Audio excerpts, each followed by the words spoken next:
Chapter 412. In the primordial world, it was easy to survive the immeasurable calamity. Not only could Feng Zichen not think of a way to solve this matter, but even the many great divine powers and the high and mighty saints could not solve it. The only thing they could do was to cultivate hard, hoping to reach the realm of primordial chaos Daluo Jinxian before the immeasurable calamity and transcend everything. Under the immeasurable calamity, everything would return to chaos. Nothing and everything would be the same. Only primordial chaos Daluo Jinxian could escape. The so-called immortality of the primordial world relied on the primordial world. It could only be said that as long as the world was not destroyed, Daluo would not die. If the world was destroyed, Daluo Jinxian would lose his support and die. Why did the great divine powers painstakingly pursue the primordial chaos Dao realm? They did not want to die in the immeasurable calamity. After becoming Daluo Jinxian, the only thing that could worry them was the immeasurable calamity. Although they did not know when the immeasurable calamity would come, they knew that it would definitely come. This was a calamity that all worlds could not escape. Sigh. The sins of the world should be suffered by all living beings. Under the immeasurable calamity, primordial chaos Daluo Jinxian could survive, but countless living beings below would be destroyed along with the primordial world. Born in the primordial world and die in the primordial world. This was a cycle and also a cause and effect.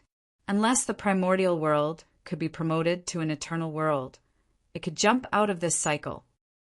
It's not that there's no way. Thinking of the eternal world, Feng Zichen could not help but think of a way.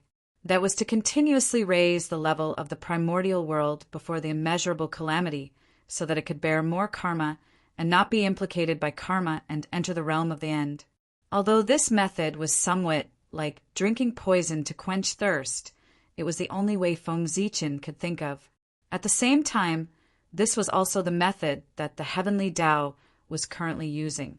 The purpose of launching the immeasurable calamity was not only to end karma, but also to harvest a wave of origin of the world. However, although the heavenly Tao's plan was very good, reality was often different from expectations. In the untainted land, even the way of heaven could not truly control everything. After all, the water in the untainted land was too deep. There were too many people and things that were out of control. Maybe there was a backup plan left by the chaos fiend god somewhere. Moreover, the great adepts were too powerful. He was strong enough to destroy the world. As a result, the origins that the heavenly Tao reclaimed were far from enough to make up for the damage caused to the primordial world during the battle between the great divine abilities, let alone being used for advancement.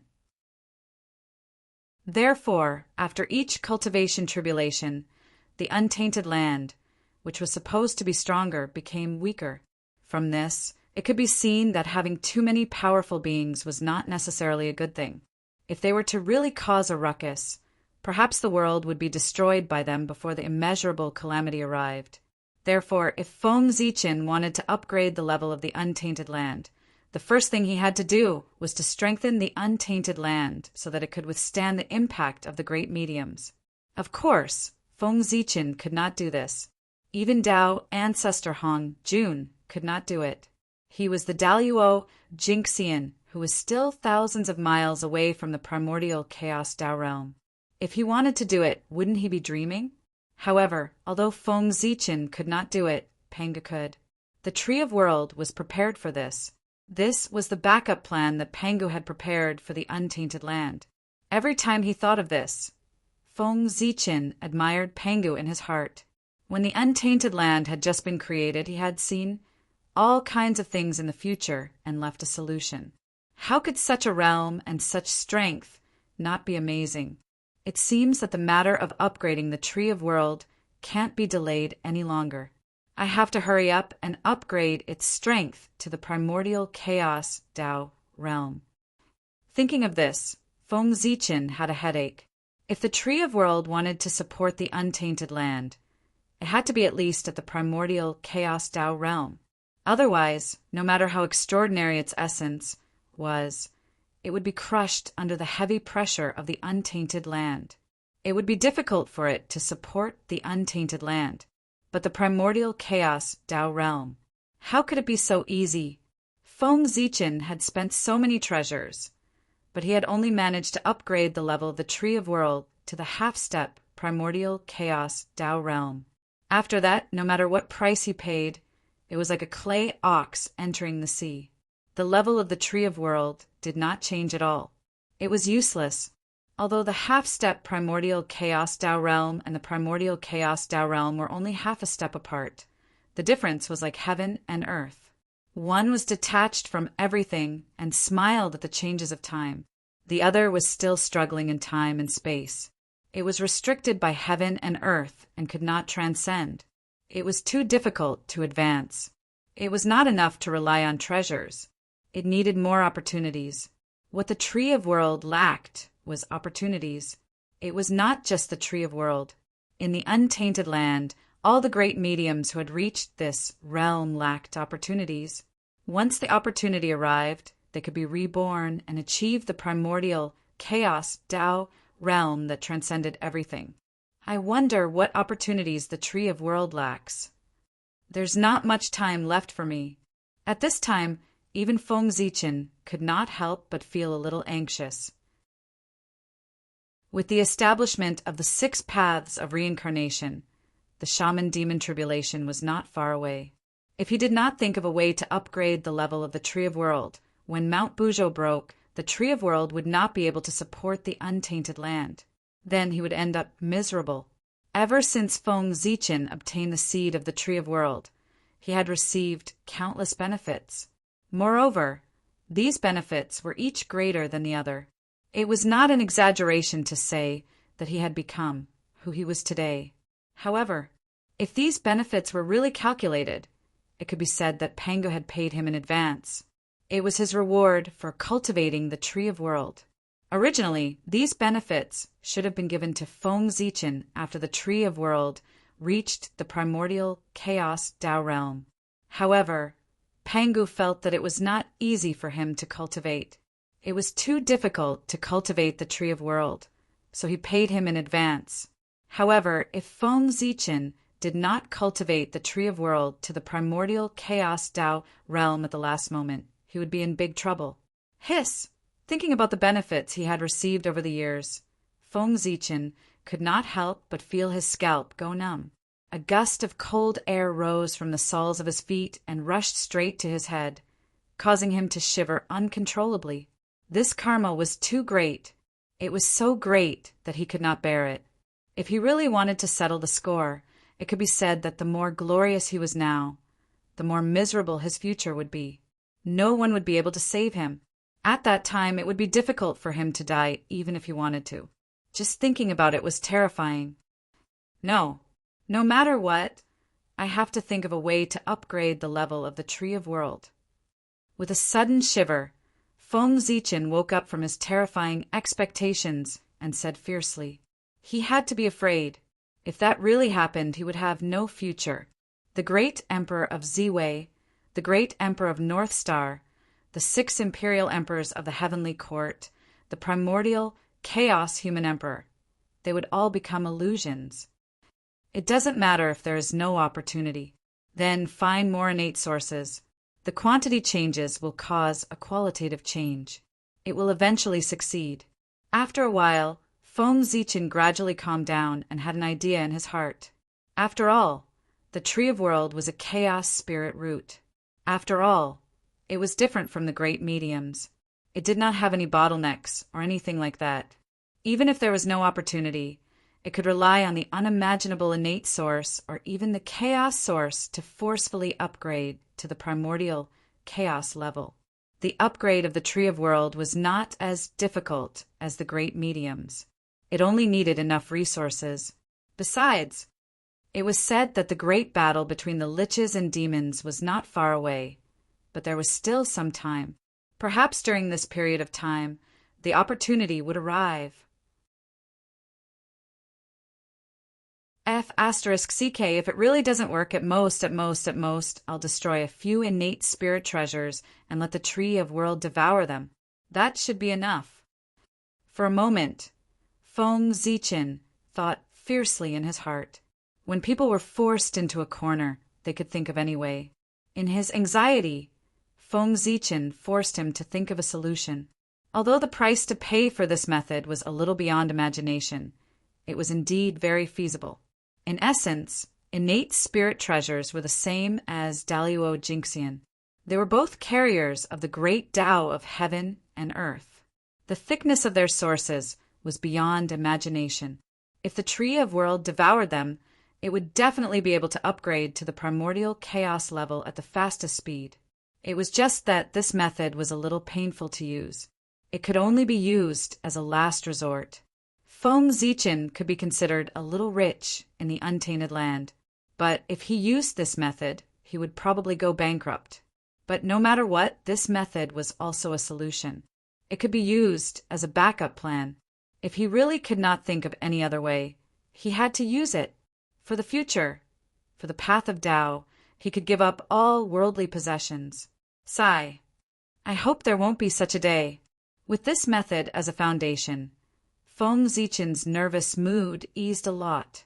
Therefore, he stopped paying attention to the Tree of World and continued to focus on his own changes. He just glanced at the way of heaven and wanted to solve the danger of karma. But he did not expect that it would lead to his biggest hidden danger. It had to be said that the world was unpredictable. Withdrawing his gaze from the way of heaven, Feng Zichin looked forward and saw a vast great Tao hanging in the vast land, mountains and rivers. It was vast and boundless, pressing in all directions. Its aura was boundless and extraordinary. That was the tunnel. The tunnel was hidden in all things. Feng Zichin could only see the Tao in all things. After all, the vast aura was too strong. It could be said that it was not inferior to the way of heaven. In this case, was there any need to guess its identity? The tunnel, the mother of all things. It can command the boundless veins of the earth, mountains, rivers, and the cycle of life and death. It is the Lord of all things, the highest God in charge of creation. In a trance, Feng Zichin saw a supreme Tao fruit in the tunnel. That was the throne of the Earth Emperor. Unlike the lofty heavenly Emperor and the boundless majesty of the human Emperor, the Earth Emperor was incomparably heavy. It seemed to be able to bear everything and contain everything. The tunnel silently carried all living beings. The Earth Emperor naturally inherited his character. He should be the most benevolent emperor among the three emperors of heaven, earth, and human. At this moment, Feng Zichin had the urge to seek the throne of the Earth Emperor. The full name of the North Star Emperor was the North Star Upper Palace, the Heavenly Emperor of Supreme Polarity. The North Star Emperor was the Heavenly Emperor. It could be said that the throne of the Heavenly Emperor was already in Feng Zichin's hands. As for the throne of the human emperor, he worked hard. When the human race prospered in the future, he might be able to achieve it with the 10,000 spirit crown. In this way, the throne of the three emperors, he had already obtained two. Chapter 413. If he obtained the throne of the Earth Emperor. In that case, Feng Zichin would be in control of the three sovereigns. In addition to the two supreme positions of Great Emperor Ziwei and Great Emperor Qinghua. Then, it was too terrifying. The Heavenly Emperor, Earthly Emperor, Human Emperor, Great Emperor Ziwei, Great Emperor Qinghua. These supreme powers of heaven and earth combined could be said to control everything in the primordial world. When Feng Zichin's Tao was completed, he could directly rule over all stars, all things, all forms, all gods, all spirits, and a series of supreme powers. He could almost stand shoulder to shoulder with the celestial emperor. At that time, even the saints could not compete with him. This was not a gap in strength, but a gap in status. No matter how strong the saints were in the primordial world, the most powerful was still the celestial emperor. This was the strongest karmic position in the primordial world, the highest ruler of the primordial world, the controller of everything, the celestial emperor, heaven and earth. He was the primordial world. Who could humiliate him? Who could look down on him? Who dared to say that they were more noble than him? Did they not want to live anymore? Even the saints could not. Even in the future, when Hao Yin became the celestial emperor, although the saints looked down on him, they could only ignore him and could not do anything to him. It was not until later, when the 6 royals appeared and split the power of the celestial emperor, causing Emperor Hao Yin to become the Jade Emperor, that the saints and their disciples dared to look down on Hao Yin. In the primordial world, the celestial emperor was the most powerful. The saints were second, Great Emperor Ziwei was second, and the 3 emperors were third. And when the 3 emperors were combined, their power was close to that of the celestial emperor. In addition to Great Emperor Ziwei, Feng Zichen's status was no less than that of the celestial emperor. It could be said that, except for the fact that he did not have the title of celestial emperor, the rest was not bad. In that case, why did he have to take over Hao Yin? Wouldn't it be better to directly become the celestial emperor himself? If he became the celestial emperor, he would have to face the 6 saints. That would be troublesome. Without the strength to match his status, that was not a good thing, but a disaster. Hao Yin was the proof. He had to wait. When the saints took action and established the 6 royals, completely taking over Hao Yin, he would suddenly expose his identity and take the position of celestial emperor with the power of the 3 emperors, catching the saints off guard. Thinking about it, the scene at that time must be very exciting. The expressions of the saints must be interesting. He had spent so much effort scheming, but in the end he had helped someone else. Wasn't his expression interesting? This isn't right. Why have all the plans changed now? From 6 royals to 3 sovereigns. Suddenly, Feng Zichen came back to his senses and realized that his plan had been completely messed up. His initial goal was to become Great Emperor Ziwei. Later, he saw the Taoist fetus of Gaochen in the Thunderlock and refined it into an incarnation. Only then did he have the idea of becoming one of the 6 royals and overriding the celestial ruler. At this moment, although Feng Zichen's initial goal had not changed to become Great Emperor Ziwei, the nature of his goal had changed. From the legendary Great Emperor Ziwei to the real Great Emperor Ziwei. A great emperor of Ziwei who had no restrictions and no power to be divided. But now everything had changed. The 6 royals had yet to be born, but he was about to become one of the 3 emperors. This is really, for a moment, Feng Zichen was speechless. All of his plans were prepared to become Great Emperor Ziwei. He did not consider the throne of the 3 emperors at all. However, the 6 royals that he had meticulously planned had yet to be seen. The throne of the 3 emperors that he had no plans for at all was about to be achieved by accident. What the hell is going on? Moreover, Feng Zichen vaguely felt that there was something wrong with his state today. He was too arrogant. He actually dared to scheme against a saint. No, according to what he thought, that was not scheming, that was provocation. This was not just arrogance, it was simply arrogance, wasn't it? Did he really think that he was Pangu in the world? He was too arrogant. He was not like the low-key him at all.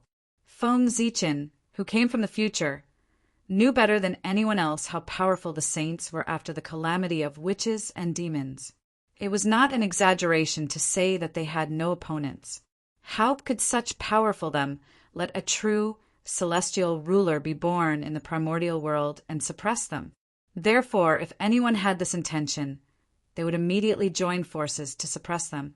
The overlapping of the powers of the 6 royals' great emperors in the future was one of the methods that the saints used to prevent the birth of the celestial emperor. The saints were cunning. Feng Zichen did not think that he could defeat them. What celestial emperor? What replacing the primordial world? What jumping out to slap the saints in the face when they were at their proudest? This was impossible. Did they really think that the saints were all good people who would not kill? To dare to jump in front of the saints, they really did not know how to write the word death.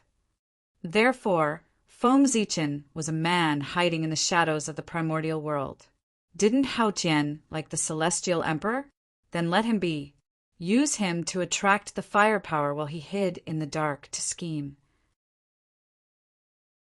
If he really wanted to be the celestial emperor, he had to wait until he reached the primordial chaos Tao realm and had the strength to contend with the saints before he could jump out. Otherwise, the saints could completely arrange everything clearly. In the primordial world, strength spoke. Strength was the most important thing. I'm too arrogant. I've been too complacent recently.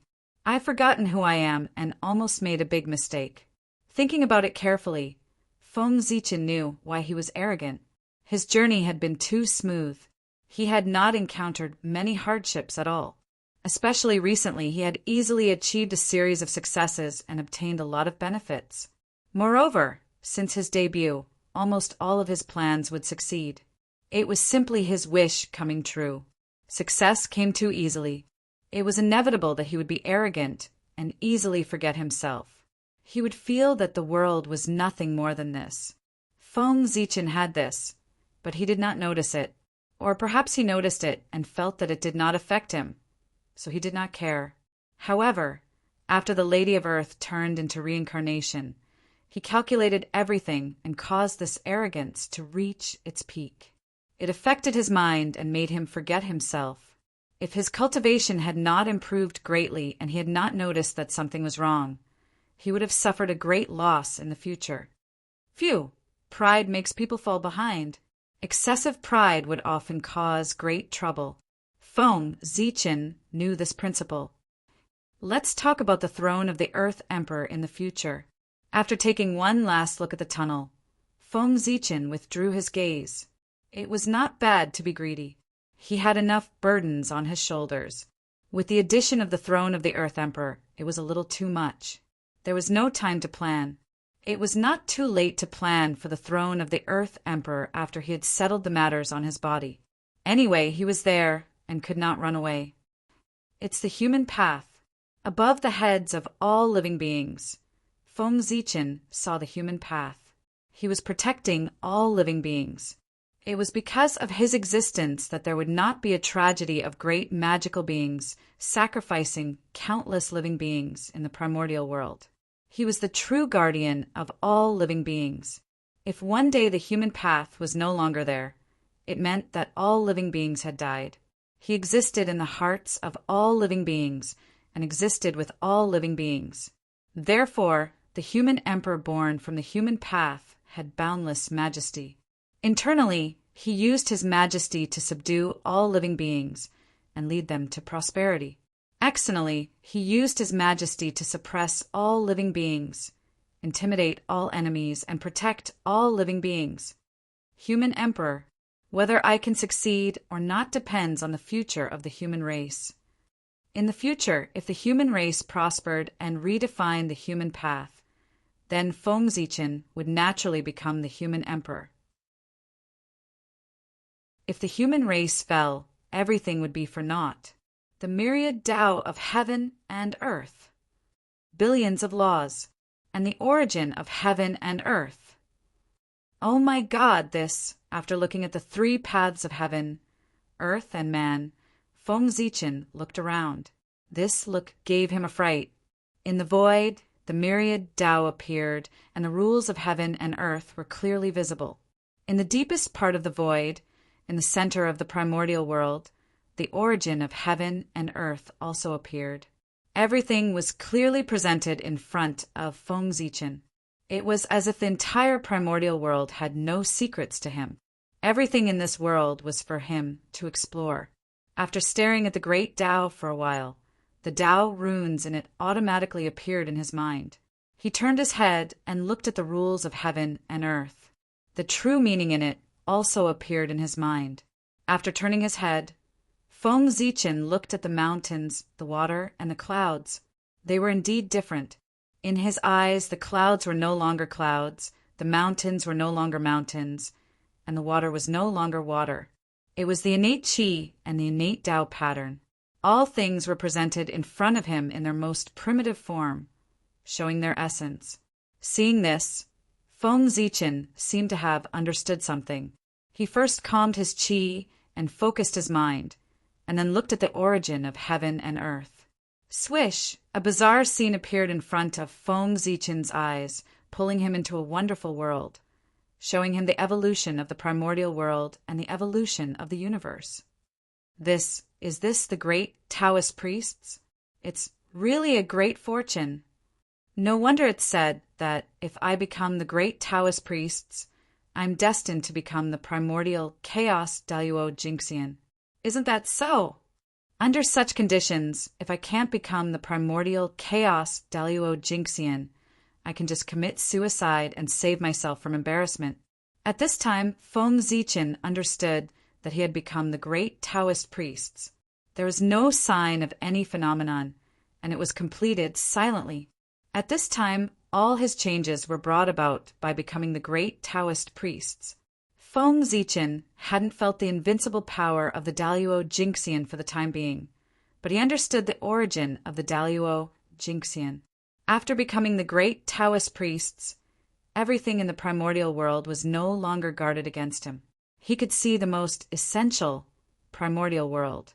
The three paths of heaven, earth, and man appeared in front of him most directly, allowing him to feel the greatness of Tao, the origin of heaven and earth, all the innate paths of the primordial world, and the rules that operated heaven and earth appeared in front of him without reservation, allowing him to observe and understand the principles contained in them. What a great opportunity this was! If becoming the primordial chaos Daluo Jingxian was a test, then, after becoming the Great Venerable, it was equivalent to obtaining the answers to the test paper. In this way, if he still couldn't achieve Tao, he could only be said to be as stupid as a pig. If he couldn't achieve Tao, he deserved it. He couldn't blame others. The true meaning of heaven and earth is in front of me, allowing me to take it. My Tao has been achieved. Looking around, Feng Zichen felt carefree and couldn't help but laugh. Chapter 414. This was the joy of being about to achieve the Tao. Achieving the Tao. 2 short words. But who knew how many heroes had been trapped? This was an unparalleled joy. It could be said that ever since Feng Zichen came to the primordial world, he had never been as happy as he was today. His path had been set. In the future, he would definitely become the primordial chaos Daluo Jingxian. This was a destiny that could not be changed or defied. From now on, it would be difficult for Feng Zichen to die, even if he wanted to. Great Taoist priests, Panga's former title. Now, it officially belonged to Feng Zichen. His glory was destined in the primordial world. Except for saints. Who dared to say that they would not die? No one. No matter how you dominate the primordial world, suppress the world, and amaze the past, present, and future. If you don't become a saint, you will still die when the great calamity comes. But there wasn't in the past, but now there was. It was Feng Zichen. In a sense, the title of great Taoist priests was more honorable than saints, because saints represented the way of the heavens, but the great Taoist priests represented Pangu.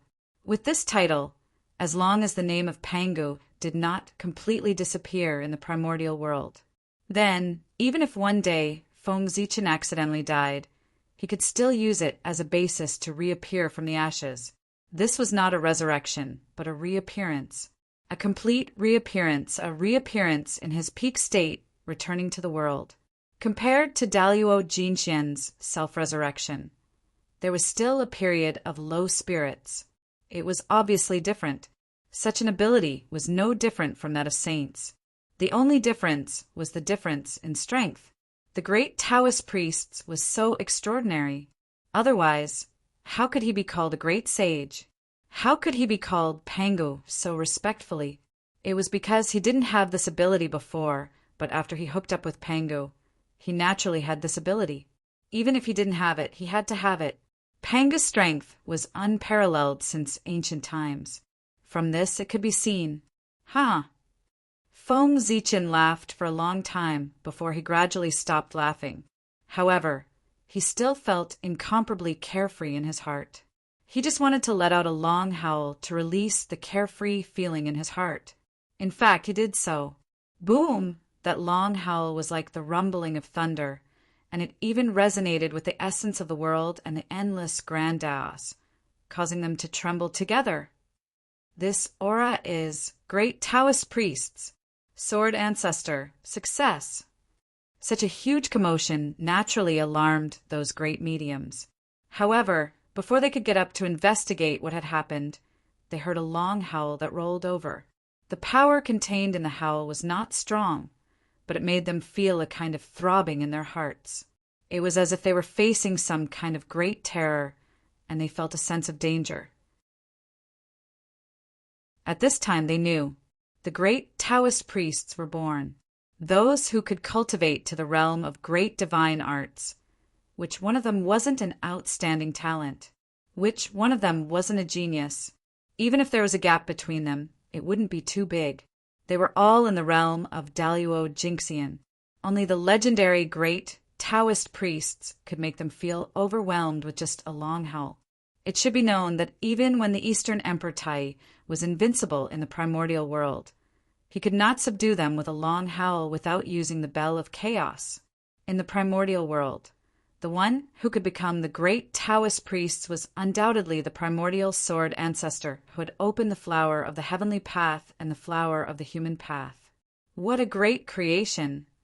It seems that it won't be long before there will be another primordial Daluo Jinxian who is comparable to a saint in the primordial world. Feeling the sacred and inviolable aura, the group of great mediums said enviously. Endless years had passed, but they still hadn't found the threshold to step into the primordial Daluo Jinxian. But now, a junior had found the opportunity to become a Dao in front of them. How could they not be envious? What kind of power is this? So powerful, not to mention how the great mediums felt. After Feng Zichen let out a long howl, he suddenly felt that there was an incomparable power in his body. The essence of that power was extremely high, beyond his imagination. Even the primordial aura in his body was faintly unable to be suppressed. This time, Feng Zichen was really shocked. What was the Hongmeng Qi? It was a power that surpassed the Chaos Qi. It was the beginning of everything. It came from before the chaos. It was the first Qi that was born from nothing. It had the same origin as the Tao. Even if the power of the Great Path descended, the Hongmeng Qi dared to compete with it. Of course, it was definitely no match for it. But this didn't mean that the Hongmeng Qi was inferior to the power of the Great Path. It was that Feng Zichen was inferior to the Great Path. In theory, the Hongmeng Qi was the same power as the power of the Great Path. There was no difference between the two. But such a powerful power was actually slightly inferior to the power that suddenly appeared in Feng Zichen's body. It was no wonder that Feng Zichen was shocked. This meant that either the essence of this power was extremely high, far surpassing the Hongmeng Qi. But this was impossible. The Hongmeng Qi was already the original power. In this world, there was no power older and more powerful than it. Then there was only one situation left. The owner of this power had an extremely high realm, beyond Feng Zichen's understanding, and was close to the Great Path. Only in this way could this power suppress the primordial aura. Feng Zichen's realm was too low. Being burdened by him, the Hongmeng Qi, which was supposed to be invincible in the world, could not show its ability to its heart's content. It could only dominate a small place and was even bullied by others. It was simply wrong to the extreme. How pitiful! Is this Panga's power? Why is it different from what I felt before? At this time, Feng Zichen's heart was filled with doubts. In the primordial world, only Pangu could have such powerful power. However, in terms of understanding of Panga's power, Feng Zichen could be said to be the third in the primordial world, if not the first. Since his debut, he had come into contact with Panga's power the most. It was the path of gods and demons that he opened up. Its final achievement was also to prove Panga's Tao fruit. Logically speaking, Feng Zichen should be very familiar with Panga's power. If the power in his body was really Panga's power, he would have felt it. However, although this power was similar to Panga's power, Feng Zichen was sure that it was definitely not Panga's power. He had even seen Panga's divine consciousness before. How could he be wrong? Moreover, this power was too strong. After mastering it, Feng Zichen could clearly feel that he could shake everything in the primordial world. The laws of heaven and earth could be changed, and billions of great Daos were in his heart. With a thought, he could crush his previous self to death. This was the power of Daluo Jinxian's invincible realm. Standing there, Feng Zichen seemed to be standing at the peak of the primordial world, overlooking the long river of time and space, sitting and watching the changes of time. Nothing in this world could shake him in the slightest. It was as if he could break free from everything with a step, leave from the peak of the primordial world, and surpass everything. Chapter 415. Once one's cultivation reached the great perfection of the sage-to-be, one could be said to be standing at the peak of the primordial world. One step further, and one would be the legendary primordial chaos Daluo Jinxian. As for the primordial chaos Daluo Jinxian, he focused on the integration of primordial chaos. He needed to restrain the timeline, restrain his karma, and restrain everything about himself. He had to retrieve all the information about himself from the primordial world and destroy all traces of his existence. Only then could he jump out of the primordial world and become the primordial chaos Daluo Jinxian in the most flawless state. This was one of the necessary conditions to become the primordial chaos Daluo Jinxian. Only when one was unrestrained and had no connection to the primordial world could one achieve the Tao. Otherwise, how could one transcend? For the primordial world, the primordial chaos Daluo Jinxian was a transcendent. Only by transcending the primordial world could one not be disturbed by the immeasurable calamity. Therefore, the great perfection of the sage-to-be was the peak of the primordial world. Now, with the support of a strange and powerful force, Feng Zichen had an illusion that he could surpass everything and achieve the primordial chaos Tao fruit with one step. But, of course, that was impossible. How could the primordial chaos Daluo Jinxian be so easy to achieve? This feeling was just an illusion that he had suddenly obtained a powerful force and was a little bloated for a moment. He was still far from the primordial chaos. Before the shaman calamity ended, Feng Zichen could not even become a sage-to-be, let alone the primordial chaos Tao fruit that was above that. He had to go through a calamity before he was qualified to be promoted to a sage-to-be. This was the restriction of the heavenly Tao to all living beings. It did not allow too many experts to be born. Let me see where you came from. After calming his mind, Feng Zichen completely immersed his spiritual will into that force to comprehend his foundation and pry into his origin. Just as he said earlier, this force was too strong, and the power left behind by Pangu was limited after all. After a few major changes, it had been almost exhausted, especially when the reincarnation was opened. It directly collected the entire primordial world and absorbed Panga's power.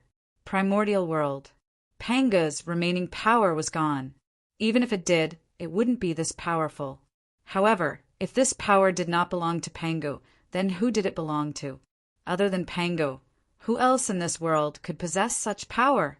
Roar, roar, roar. In a trance, Feng Zichen seemed to have heard a huge roar. Before he could react to what had happened, he suddenly woke up. This is where, after coming to his senses, Feng Zichen found that he was no longer in the untainted land, but in a vast world. Simple and desolate. Grand simplicity, chaotic qi. Taking a deep breath, Feng Zichen suddenly felt something different. This place was filled with grand simplicity, chaos qi. As far as the eye could see, there were chaotic airflows everywhere. This was the grand simplicity, chaotic qi. a grand changer, the predecessor of the grand cosmos, 5 cosmos. This was the first process of transforming the chaotic chi into the connate chi. It had almost inherited all the characteristics of the chaotic chi, but it did not have the brutality of the chaotic chi. It could be said to be a supreme treasure for cultivation. However, this did not mean that it was not dangerous. It was just much safer than the chaotic chi. If one was not careful, they would still be swallowed by it. If I devour this grand simplicity chi, Hongmeng Daozhong might be able to advance further and become a chaos spirit treasure. After being surprised for a moment, Feng Zichen came back to his senses. His heart was filled with surprise. If Hongmeng Daozhong wanted to advance to a chaos spirit treasure, it had to devour the connate 5 essences. However, the connate 5 essences only appeared when the world was first created. After that, there was no news of them. Feng Zichen searched for a long time, but he did not find any clues. However, he did not expect that there would be so much grand simplicity, chaotic chi here. This meant that the origin of grand simplicity definitely existed here. Otherwise, where did the grand simplicity chi come from? Even if there was none, it did not matter. There was so much connate grand simplicity chi here that it was comparable to the grand simplicity origin. If Hongmeng Daozhong devoured all of it, it would most likely advance to a chaos spirit treasure. What a pleasant surprise! To Feng Zichen, no matter how many Dharma treasures he had, they were not as precious as Hongmeng Daozhong. This was his foundation in the primordial world. Hongmeng Daozhong, who was only a connate spirit treasure, had already displayed power that was not inferior to a connate cardinal treasure. If it advanced to a connate cardinal treasure, who knew how powerful it would be? It was simply unimaginable. Oh, that's not right. This place is strange. However, Feng Zichen did not feel happy for long before he realized that something was wrong. The grand simplicity, chaotic chi, was vast and mighty. It was like a sea of chaos that covered the entire world. However, in this world, the mountains and rivers were still there. In the chaotic airflow, divine mountains stood tall. No matter how the grand simplicity chi surged, it could not shake them at all. In Feng Zichen's opinion, it was an extremely inconceivable thing. Even if the grand simplicity chi was inferior to the chaos chi, it was still something that ordinary people could provoke. Only perfected golden immortals could remain calm in the midst of Tai Chi. In that case, didn't that mean that those divine mountains were not inferior to Daluo Jingxian in essence, or even stronger? How was that possible? Just now, Feng Zichen made a rough count. There were 3,000 divine mountains. 3,000 mountains. That was 3,000 mountains, other than the primordial world. Feng Zichen had never heard of another world that had such a foundation. This was already stronger than the heaven realm and the netherworld. This world was not simple, and that strange power could bring him to this world, which was even more not simple. Who cares what's strange about it? In short, I'll take the benefits first. After looking around for a while, Feng Zichen did not find anything wrong. Finally, he could not wait any longer. He decisively took out the Hongmeng Daozhong and wanted to devour the grand simplicity, chaos chi here. No matter how strange this place was, as long as the Hongmeng Daozhong was promoted to a connate cardinal treasure, then all the trouble would not be trouble. Clang! Feng Zichen pointed at the grand simplicity chi, and the Hongmeng Daozhong appeared from the void. Although it was only 100,000 feet tall and could not be compared to the grand simplicity chi of this world, its body was covered in ancient runes, and even the mark of a chaos demon god appeared. It trembled slightly, and the runes around its body shone brightly. The shadow of a demon god appeared and surrounded it, chanting continuously. Boom! The Hongmeng chi poured out majestically, carrying boundless power. It surged towards the grand simplicity, chaos chi, wanting to devour it. At this moment, something strange happened. As if sensing danger, the previously quiet, grand simplicity, chaos chi, suddenly erupted, stirring up boundless tides and stirring up the entire world. Buzz, then the huge divine mountain suddenly trembled. Then, under Feng Zichen's incredulous gaze, the vast grand simplicity chi poured directly into the divine mountain. Chapter 416. In the blink of an eye, it had completely disappeared. This time, it was Feng Zichen's turn to be dumbfounded. He hadn't even made a move, but the Tai chaotic chi that covered the entire world disappeared just like that, leaving nothing behind. For a moment, Feng Zichen's movements couldn't help but pause. He raised the Hongmeng Daozhong and didn't know what to do. But even though he stopped, the Hongmeng Daozhong didn't stop. With a boom, the Hongmeng purple chi poured down like the Milky Way falling and the sea of stars roaring. With a majestic force, it covered the entire vast world. However, the Tai chaotic chi that should have been entangled with him had disappeared without a trace, leaving only the Hongmeng chaotic chi in the world. What's going on? What on earth is that divine mountain? How can it absorb the Tai chaotic chi?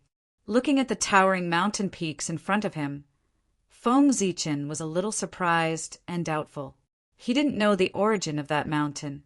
It was one thing for it to be able to resist the invasion of the Tai chaotic chi, but it could also absorb it. It was really incredible. Unfortunately, Feng Zichen wasn't in the mood to care about the origin of that mountain. At this moment, the joy in his heart from seeing the Tai chaotic chi for the first time was replaced by anger. He only felt that the mountain was incomparably abominable. How dare it snatch food from the tiger's mouth? It was really unforgivable. I don't care what you are. You have to pay the price for taking what's mine. In Feng Zichen's heart, he had long regarded the Tai chaotic chi as his own. Now that it had been taken away by the mountain, how could Feng Zichen tolerate it? Making up his mind, Feng Zichen immediately raised the Hongmeng Daozhong and was about to smash it at the mountain peak. He wanted to smash it to see if the Tai chaotic chi was still there. No matter what, the Tai chaotic chi was too important to him. It was a necessary item for the Hongmeng Daozhong to advance. He couldn't give it up. If he gave it up now, who knew when he would be able to find it again next time? It was now or never. Clang! The Hongmeng Daozhong trembled slightly, and the Hongmeng chi that filled the entire vast expanse world immediately retreated. Then the Hongmeng Daozhong suddenly expanded until it was as tall as the sky. It hung high in the sky with the mouth of the bell facing downwards, shrouding a mountain peak. Clearly, Feng Zichen wanted to refine the mountain and see if he could refine the grand simplicity, chaotic chi from it. Although the mountain peak was huge and towered into the clouds, it seemed a little small compared to the current Hongmeng Daozhong.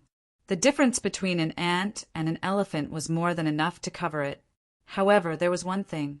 Feng Zichen had miscalculated. That mountain peak was obviously not easy to bully. As if sensing danger, before the Hongmeng Daozhong could cover it, the mountain suddenly trembled violently. Then, with a flash of purple brilliance, the mountain shook and transformed into the shadow of a demon god. Bang! After the demonic god projection appeared, it did not say anything. It clenched its right fist and threw a punch at the descending Hongmeng Dao bell. Clang! After that, a loud bang was heard. The primordial chaos Dao bell was actually sent flying by a single punch from the demonic god's shadow, smashing into the boundless void. What? This sudden change really gave Feng Zichen a fright, but in the end he reacted quickly. Without hesitation, he took out the purple imperial sword and fiercely swung it at the demonic god's shadow. Whoosh! Resplendent sword light surged out like a sea of stars, vast and boundless. It was also like the Milky Way hanging upside down, falling from the 9 heavens with a majestic aura. This was the stellar sword technique. It was a unique skill that Feng Zichen created himself.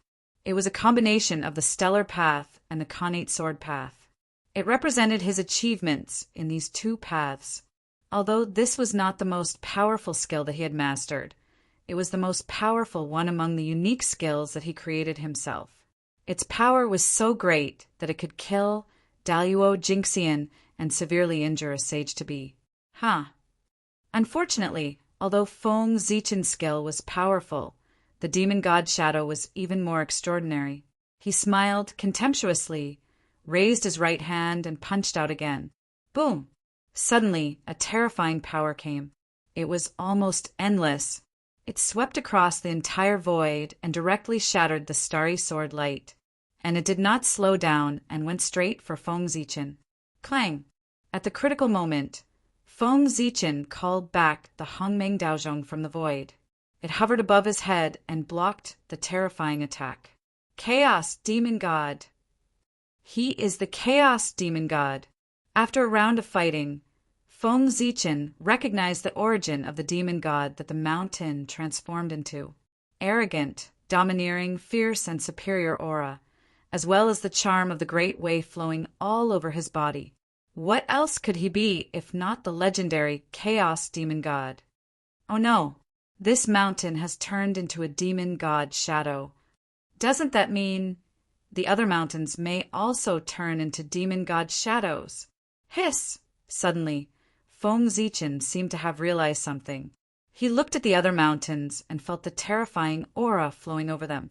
He could not help but gasp. What is this place? There are 3,000 demon god shadows here. How terrifying! If I accidentally startled them, I would be blown to pieces in an instant. One demon god is enough to make people tremble, let alone 3,000 demon gods. Even Hung Jun would turn around and run away if he saw them, unless Pangu is still alive who can defeat them. Thinking of this, Feng Zichen felt a lingering fear when he thought of what he had done just now. Fortunately, he was vigilant enough to only attack one mountain instead of being careless and attacking all of the mountains. Otherwise, if 3,000 demon gods attacked me together, I would not even be able to withstand one punch from each of them.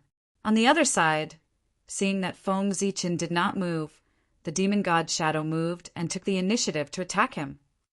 Not fighting back. That is not the style of a chaos demon god. Roar! With a loud roar, the demon god shadow moved. In a flash, he came to Feng Zichen's side and raised his fist to hit him. It was an ordinary punch without any magic, nor did it have the slightest Taoist charm, nor was there any magic power contained in it. It was like a fight between ordinary people, simple and violent. However, such an ordinary punch was extremely terrifying in the eyes of Feng Zichen. He did not dare to take it head-on and hurriedly dodged to the side.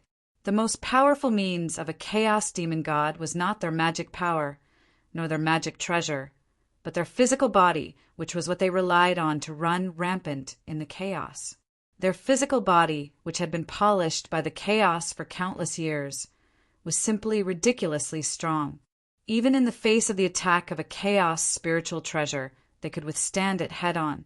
Although this demon god shadow was only a shadow and its strength was far inferior to the real body, after the test just now, Feng Zichen had confirmed that it had at least the cultivation of Daluo Jinxian.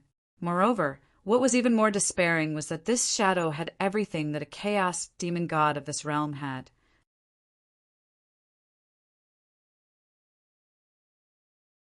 Chapter 417, including the physical body.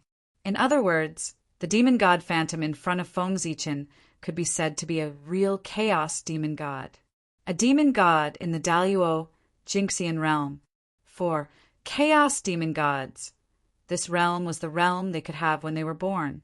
But for the creatures in the primordial world, it was a transcendence that they were painstakingly pursuing. Chaos demon gods were so powerful. They were the most powerful creatures known to man. As soon as they were born, they had the cultivation of Daluo Jinxian. They directly reached the end of the primordial world. It was so enviable. Logically speaking, as Daluo Jinxian, Feng Zichen should not be afraid of chaos demon gods. But in the face of Chaos Demon God's attack, he had no power to resist at all. He was beaten back and had to hide. There was a huge gap between innate god fiends and innate creatures.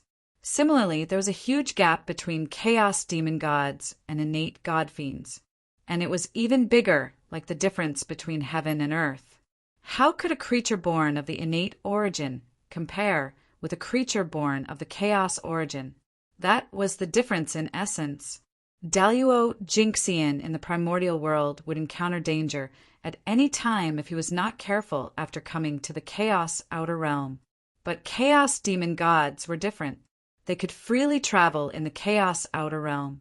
The difference was obvious at a glance. Although Feng Zichen and Chaos Demon God were in the same realm, there was still a huge gap between them in essence. How could he be his opponent? Damn it!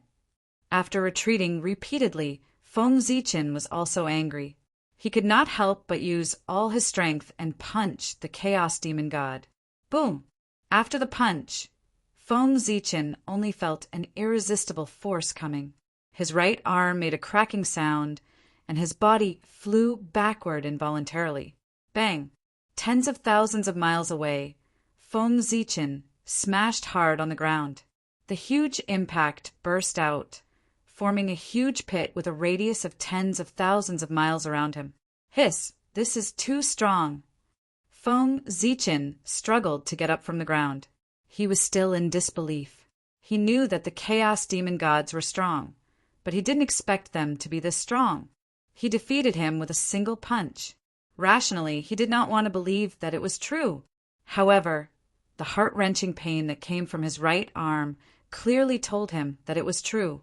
He lowered his head and saw that his right arm, which was used to fight against the Chaos Demon God, was twisted in an unnatural shape. Apparently, it was broken. The pain he felt earlier was caused by this. The light of creation flickered on his body. Feng Zichen tried to heal his arm, but there were wisps of murderous aura lurking on the wound, preventing him from healing. If the wounds left by the Chaos Fiend Gods could be easily healed, they wouldn't be the most powerful creatures in history. No matter how the light of creation flashed, it could not expel it. With the appearance of the murderous aura, Feng Zichen felt even more intense pain. However, how could physical pain compare to the shock in his soul? After all, Feng Zichen's physical body was not the strongest in the same realm, but it was one of the best. It belonged to a small part of the top. Otherwise, why would it be called Panga's Tao body? But even so, it was difficult to block the punch of the Chaos Fiend God. That was to say, in the primordial world, no one in the same realm could block the punch of the Chaos Fiend God. How powerful would the true body of the Chaos Fiend God be? No wonder Pango did not allow the Chaos Fiend God to step into the primordial world. Any one of them could sweep across the primordial world. In the past, Feng Zichen only knew that the Chaos Fiend God was powerful, but he did not know much about how powerful he was. Now that he had experienced it personally, he finally understood. The difference in essence caused a difference in concept. The creatures of the primordial world were not in the same dimension as the Chaos Fiend God. How could they compete with him? They could not beat him at all. Unless Feng Zichen underwent another transformation and cultivated the true body of Pango, or stepped into the primordial Chaos Tao realm. If he cultivated the true body of Pango, his physical body would not be weaker than the Chaos Fiend God. Naturally, he could fight him. And if he reached the primordial Chaos Tao realm, even if he stepped into the realm of the Chaos Fiend God, he could still compete with him. What a pity! This Chaos Fiend God is strong, but he's not smart. He doesn't have any treasures in hand. When cultivators fought, they not only relied on strength, but also magical powers and magic treasures. The phantom of the demon god had the cultivation of Daluo Jinxian, which was already extremely impressive. Feng Zichen did not believe that he still had magic treasures. Thinking of this, Feng Zichen waved his hand and summoned back Hongmeng Daozhong. Immediately, the aura of Hongmeng circulated and wrapped around his broken arm. obliterating the murderous aura. At the same time, the light of creation burst out and his arm recovered. Then, Feng Ziqin raised Hongming Daozhong and smashed it hard at the chaos fiend god. Dong! The violent impact, accompanied by the melodious sound of the bell, caused huge ripples and directly sent Feng Ziqin flying. At the same time, Hongmeng Daozhong flew back faster than it came. But the fate of the phantom of the demon god was not much better. He also flew back, and an obvious mark appeared on his body, which was left by Hongmeng Daozhong. He was injured. Speaking of which, Hongmeng Daozhong's essence was the highest and was equal to the great Tao. Feng Ziqin could not hurt the chaos fiend god, but he could. Haha, again. Seeing that Hongmeng Daozhong was useful, Feng Ziqin stood up, grabbed Hongmeng Daozhong, rushed to the side of the phantom of the demon god, and smashed it hard. Dong, dong, dong, dong, a series of rapid bell sounds rang. That was the sound of Hongmeng Daozhong smashing the phantom of the demon god. Previously, Feng Ziqin was severely suppressed by the phantom of the demon god. Now that he had gained the upper hand, he naturally wanted to take revenge one by one. Fortunately, the phantom of the demon god did not have intelligence for some reason. In the face of Feng Ziqin's attacks, it could only resist with all its might and did not know how to dodge. Otherwise, he would have escaped long ago. But even so, Feng Ziqin did not feel good. When Hongmeng Daozhong hit the phantom of the demon god, the rebound force was not weak. It shook his body until it was a little numb, and he almost lost his grip on Hongmeng Daozhong.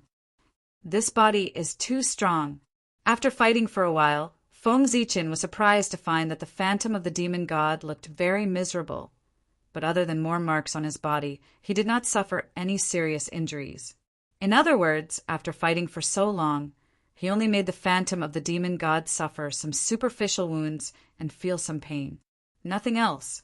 Realizing this, Feng Ziqin's body trembled faintly. It was not fear, but excitement, because he saw a trace of his future from the phantom of the demon god. Strong, absolutely strong. The strength of his physical body was enough to sweep across the untainted land.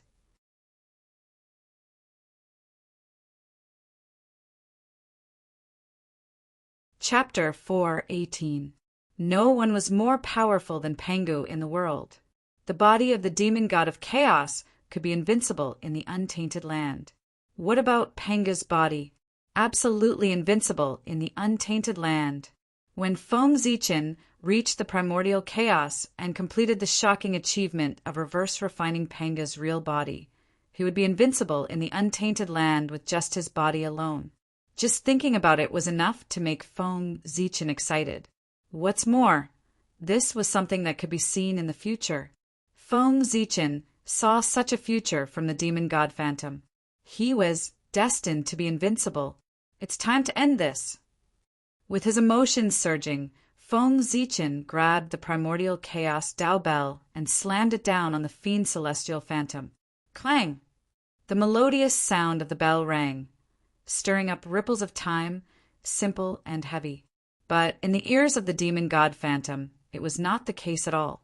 When the sound of the bell entered his ears, terrifying fluctuations erupted, almost tearing his body apart, bringing him great pain and making his body twitch. At the same time, in the Hongmeng Daozhong, earth, fire, water, and wind emerged, demonstrating the power of the opening of the world, tearing at the demon god phantom. On the wall of the bell, runes appeared, shining brightly, showing the scene of the beginning of Hongmeng before heaven and earth were opened. Heaven and earth were vast. Then the connate Tao emerged, including yin and yang, the 5 elements, and strangling everything. In the blink of an eye in the Hongmeng Daozhong, various forces appeared, interweaving into various killing methods, and blasted at the demon god phantom, wanting to completely destroy him.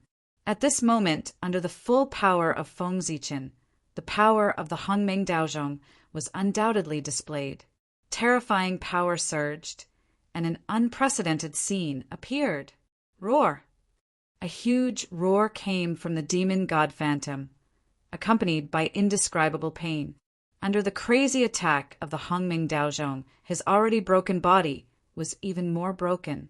His flesh was melting, turning into great simplicity chaotic energy, revealing white bones, making him look exceptionally terrifying. Fortunately, the demonic god skeleton was clearly tougher than its flesh and blood. Although Hongmeng Daozhong's attack was ferocious, it did not injure his bones and did not cause any fatal damage. His injuries were not as miserable as they looked on the surface. However, the demon god's shadow could not hold on for much longer. No matter how strong and hard his bones were, they still had their own limits. It was impossible for him to achieve eternal immortality. It could be seen that the divine charm that was constantly flowing on the bones was becoming fainter. The Tao glow it was emitting dimmed too. It no longer had its previous luster. Even some of the great Tao runes engraved on his bones had been obliterated. And these, it was all caused by Hongmeng Daozhong's attack. Although Hongmeng Daozhong could not directly destroy the skeleton of the demon god's shadow, it could slowly wear it down with the passage of time. Hongmeng Daozhong's power was too strong. It would not be long before the demon god's shadow was refined and completely destroyed. It would turn into great simplicity chaotic energy again and become the nourishment for Hongmeng Daozhong's promotion. Within the bell wall, the demon god's shadow seemed to have sensed the danger. He knew that if this continued, the only thing that awaited him was death.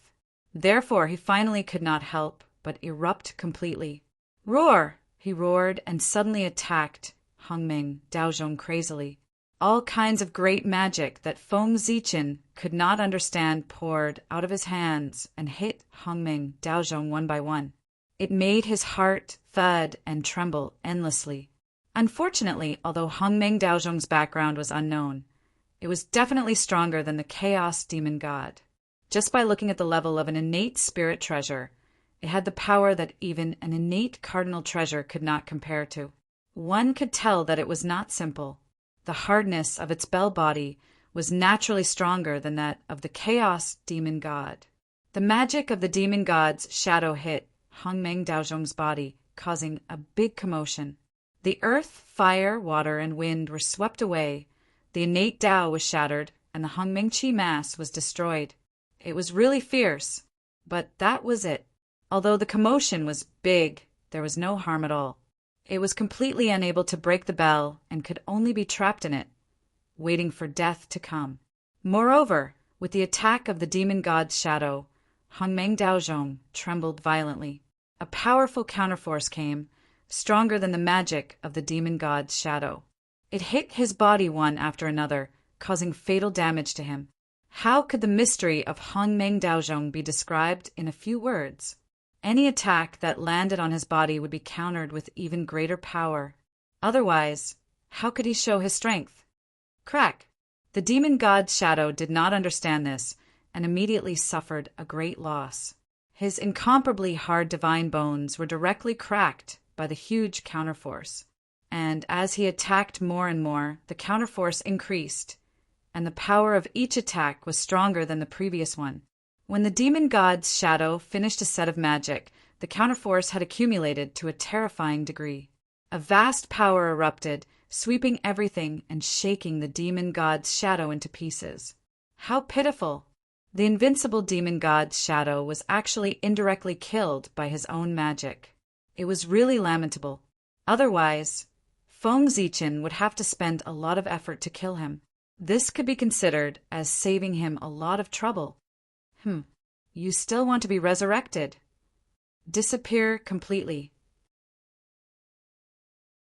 In Hongmeng Daozhong, the demon god's shadow, which had been shattered into countless pieces, suddenly gathered into a ball and wriggled crazily, as if to reform his body.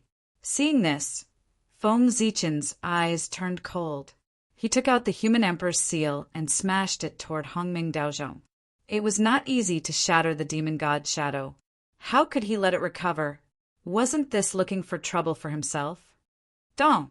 After a loud sound, the primordial chaos Tao Bell emitted a bright light. It was like a purple sun, and boundless primordial chaos hung down. Countless mysterious runes appeared on its body, showing the scene of the opening of heaven and earth. Boom! It was as if the sea of stars had exploded and the universe had collapsed. All kinds of connate Tao were born, mysterious and unpredictable. They surged toward the fragments of the demon god's shadow, completely drowning it and shattering it again. Dong, dong, dong! Without hesitation, Feng Zichen raised the human emperor's seal and smashed it several times toward Hongming Daozhong. In an instant, the connate Tao was vast and mighty, showing all kinds of mysteries and completely obliterating the demon god's shadow. At this time, Feng Zichen's arms drooped down weakly, and his body was trembling. This series of actions seemed easy, but in fact, it was a great burden on Feng Zichen. The recoil of Hongming Daozhong was not so easy to bear. In particular, the human emperor's seal was a connate ultimate treasure. It was even more powerful when it hit Hongming Daozhong. Otherwise, how could it kill the demon god's shadow? If Feng Zichen was not the master of Hongming Daozhong, he would have been smashed to pieces with just one blow. He would not be any better than the demon god's shadow, or even worse. But fortunately, the demon god's shadow was finally dead. After a long while, Feng Zichen finally caught his breath and had time to check on Hongming Daozhong and collect his trophies. As expected, Tai Chaotic Qi. It's inside the demon god's shadow.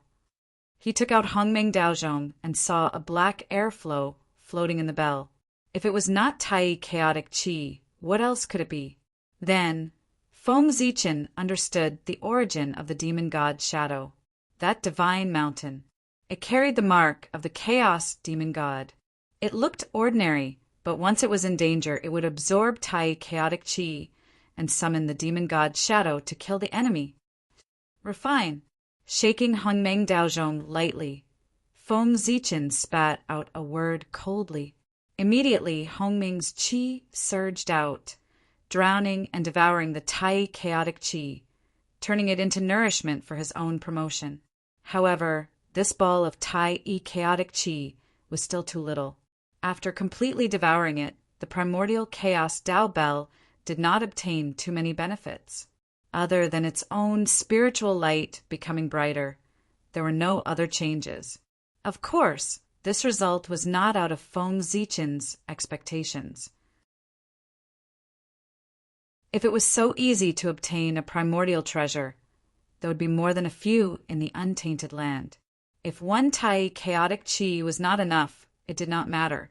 There were at least 2,000 Tai Chaotic Qi here. If he devoured all of them, it should be enough, right? Thinking of this, Feng Zichen turned his head to look at the other mountains. The rest of the Tai Chaotic Qi was hidden in these mountains. If he guessed correctly, these mountains were the same as the previous one. They were also the incarnations of the demon god's shadow. Before Feng Zichen could verify it, what happened next confirmed his guess. Among the mountains, one of the mountains suddenly shook violently and then turned into a powerful demon god's shadow. It raised its fist and charged at Feng Zichen. Haha. Good. Perhaps because he had just killed a demon god's shadow, Feng Zichen was a little arrogant. In the face of this brazen demon god's shadow, not only did he not dodge, but he even took the initiative to attack. Boom! Feng Zichen opened his 5 fingers and clenched them toward the sky. The qi of the 5 elements flowed and turned into a huge 5-colored handprint. At the same time, the Tao of the primordial 5 elements hung down, and behind it there were 5 terrifying demon god's shadows. They were imprinted on the huge 5-colored handprint to enhance its power. It was the 5 Emperor's great divine skill, the primordial 5 elements handprint, and it was an enhanced version built with the 5 elements chaotic demon god as the foundation. Go! After the primordial 5 elements handprint was formed, Feng Zichen waved his hand and directly blasted at the demon god's shadow. Boom! The handprint carried the primordial 5 elements power and the rules of heaven and earth. It fiercely blasted the demon god's shadow, causing it to stagger and temporarily stop its advance. "You're courting death." However, before Feng Zichen could rejoice, he saw the demon god's shadow stand up and roar with a face full of anger. It directly shattered the primordial 5 elements handprint. This, on the other side, Feng Zichen looked at this scene with a face full of shock. He did not know if he should use the great path furnace in his hand. This demon god was so fierce. It was even stronger than the previous one.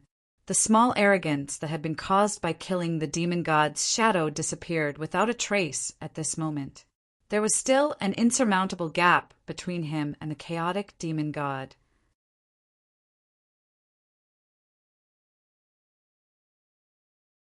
Chapter 419. With just a roar, the phantom of the demon god broke the magic that Feng Zichen was so proud of. It had to be said that it was a huge blow to him. However, it was still okay. The previous experience had already given Feng Zichen enough of a blow. This experience, except for making him more aware of the gap between him and the demon god of chaos, was not a big deal. Go. Knowing that he was no match for the phantom of the demon god, Feng Zichen did not try to be brave. He put away the furnace of the Great Way in his hand and took the opportunity when the phantom of the demon god was unprepared to take him in. The Emperor's Seal was the disguise of the Chaos Bead, and the Chaos Bead was a legendary Chaos Spirit treasure, which was not necessarily worse than the demon god of chaos. If the phantom of the demon god fell into it, he would be at his mercy. However, Feng Zichen's idea was quite good, but what happened next shocked him to the extreme. His heart was full of fear, and he only felt that the crisis of death had come to him. After Feng Zichen took out the Emperor's Seal, the rest of the mountains, which were originally quiet, suddenly moved together. All of a sudden, they all turned into phantoms of the demon god and attacked him. Seeing the scene, Feng Zichen was really shocked and angry. He quickly called back the Emperor's Seal and hung it over his head. At the same time, Hongmeng Daozhong also flew out and covered him. Together with the Chaos Bead, it protected him firmly. After that, Feng Zichen did not care whether it was useful or not. He directly urged his Dharma power to the limit and hit all the great magic that he had mastered, bombarding the phantoms of the demon god with the intention of blocking their attacks. Unfortunately, it was completely useless. Those were 3,000 demon gods of chaos. Even if it was just a phantom, it was not something that anyone in the same realm could resist. What's more, Feng Zichen could not even defeat one demon god. How could he resist 3,000 demon gods? With 3,000 demon gods attacking together, except for Pangu, no one in the untainted land could defeat them. Boom! Fist seals flew over one after another. Feng Zichen's great divine ability was completely unable to resist and was shattered one by one. This included his most powerful divine ability, the heaven-opening sword art. The gap was too big. F***CK. Seeing this scene, Feng Zichen couldn't help but curse, and then he didn't know anything else. This was because he had been smashed into pieces and had completely left this world. Even Hongmeng Daozhong and the Chaos Bead would not be able to protect Feng Zichen from the joint attack of the 3,000 demonic gods. In the blink of an eye, all the defenses were broken, and Feng Zichen was reduced to ashes. Hiss! How frightening! I thought I was really going to die. In the outside world, after Feng Zichen was killed by the joint attack of the demon god phantoms, he woke up with a start. He didn't have time to think about what had happened. He jumped up and hurriedly checked his body. When he found that there was no problem, he let out a long sigh of relief. Fortunately, it was just an illusion. The scene that he had just experienced was really too frightening. The feeling of death was too real, causing him to think that he was really dead for a time. Now that he suddenly realized that the experience was just an illusion, he couldn't help but feel that he had survived a disaster. How could he not feel relieved? No, that was definitely not an illusion. After a while, Feng Zichen gradually regained his composure and gradually figured out that something was wrong. Everything that he had experienced in the vast world was definitely not an illusion. First of all, it was too real. It didn't seem fake at all.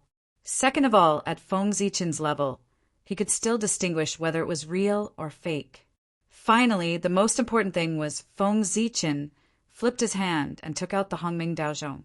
The connate Tao light that soared on it proved that everything that had just happened was real. Otherwise, how could the Hongmeng Daozhong that had been improved in the illusion be reflected in reality? In a trance, Feng Zichen seemed to have realized that that place should be an opportunity left behind by Pangu. It should be an opportunity specially prepared for the great Taoist priests. Buzz! Suddenly there was an inexplicable throbbing between heaven and earth, which made Feng Zichen understand everything. The origin of the terrifying power in his body and the cause of the vast world. It was indeed left behind by Pangu. In the past, Pangu opened the sky and died of exhaustion. Although his body had turned into the primordial world, there was still a part of his power that didn't turn into Tao but dissipated between heaven and earth. Pangu was like that. So was the chaos demon god. Although his body and origin had become nourishment for the growth of the primordial world, there was still a part of his power that was left behind to create chaos in the primordial world. Pangu noticed this, so before he turned into Tao, he mobilized a wisp of power and suppressed it in the depths of the boundless void, a mysterious, unknown place. He wanted to use the power of the primordial world to obliterate it. However, countless years had passed. Although the power of the chaos demon god had almost been obliterated, there was a wonderful change at the last moment. After many years of tempering, they had merged tightly with Panga's power, forming a power that was the closest to Tao with Panga's power as the lead. This was an unforeseen event that even Pangu had not expected. The power of the 3,000 demon gods came from the great Tao.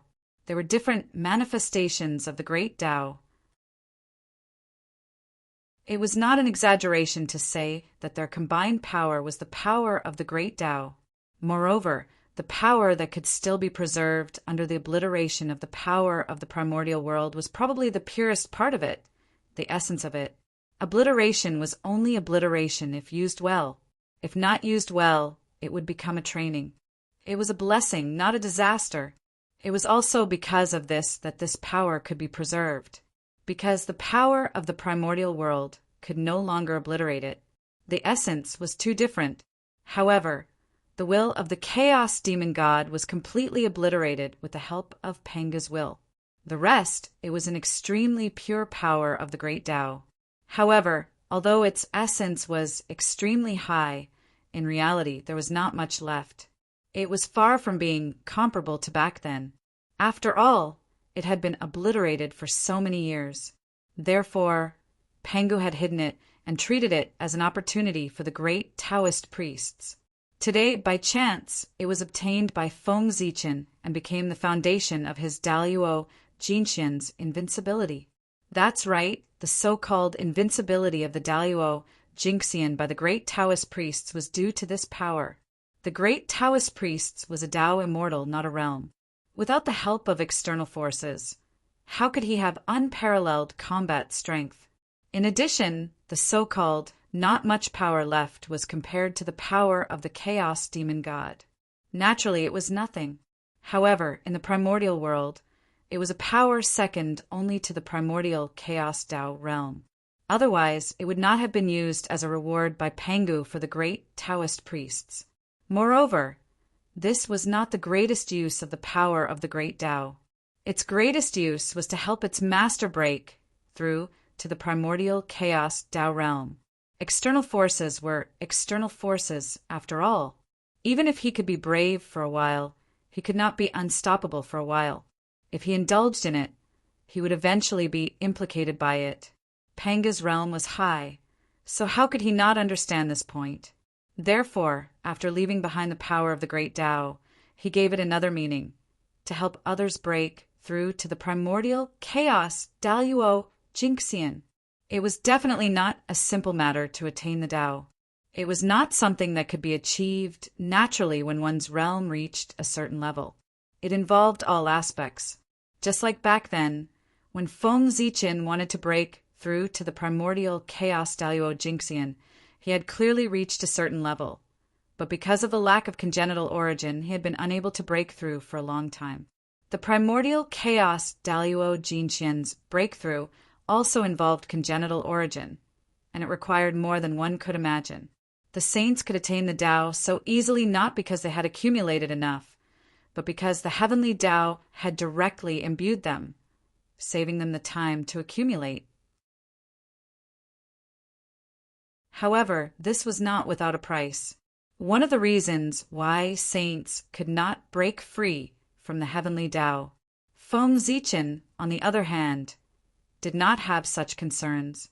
In this world, there were not many forces better and stronger than the power of the great Tao. As for congenital origin, it was obviously not one of them.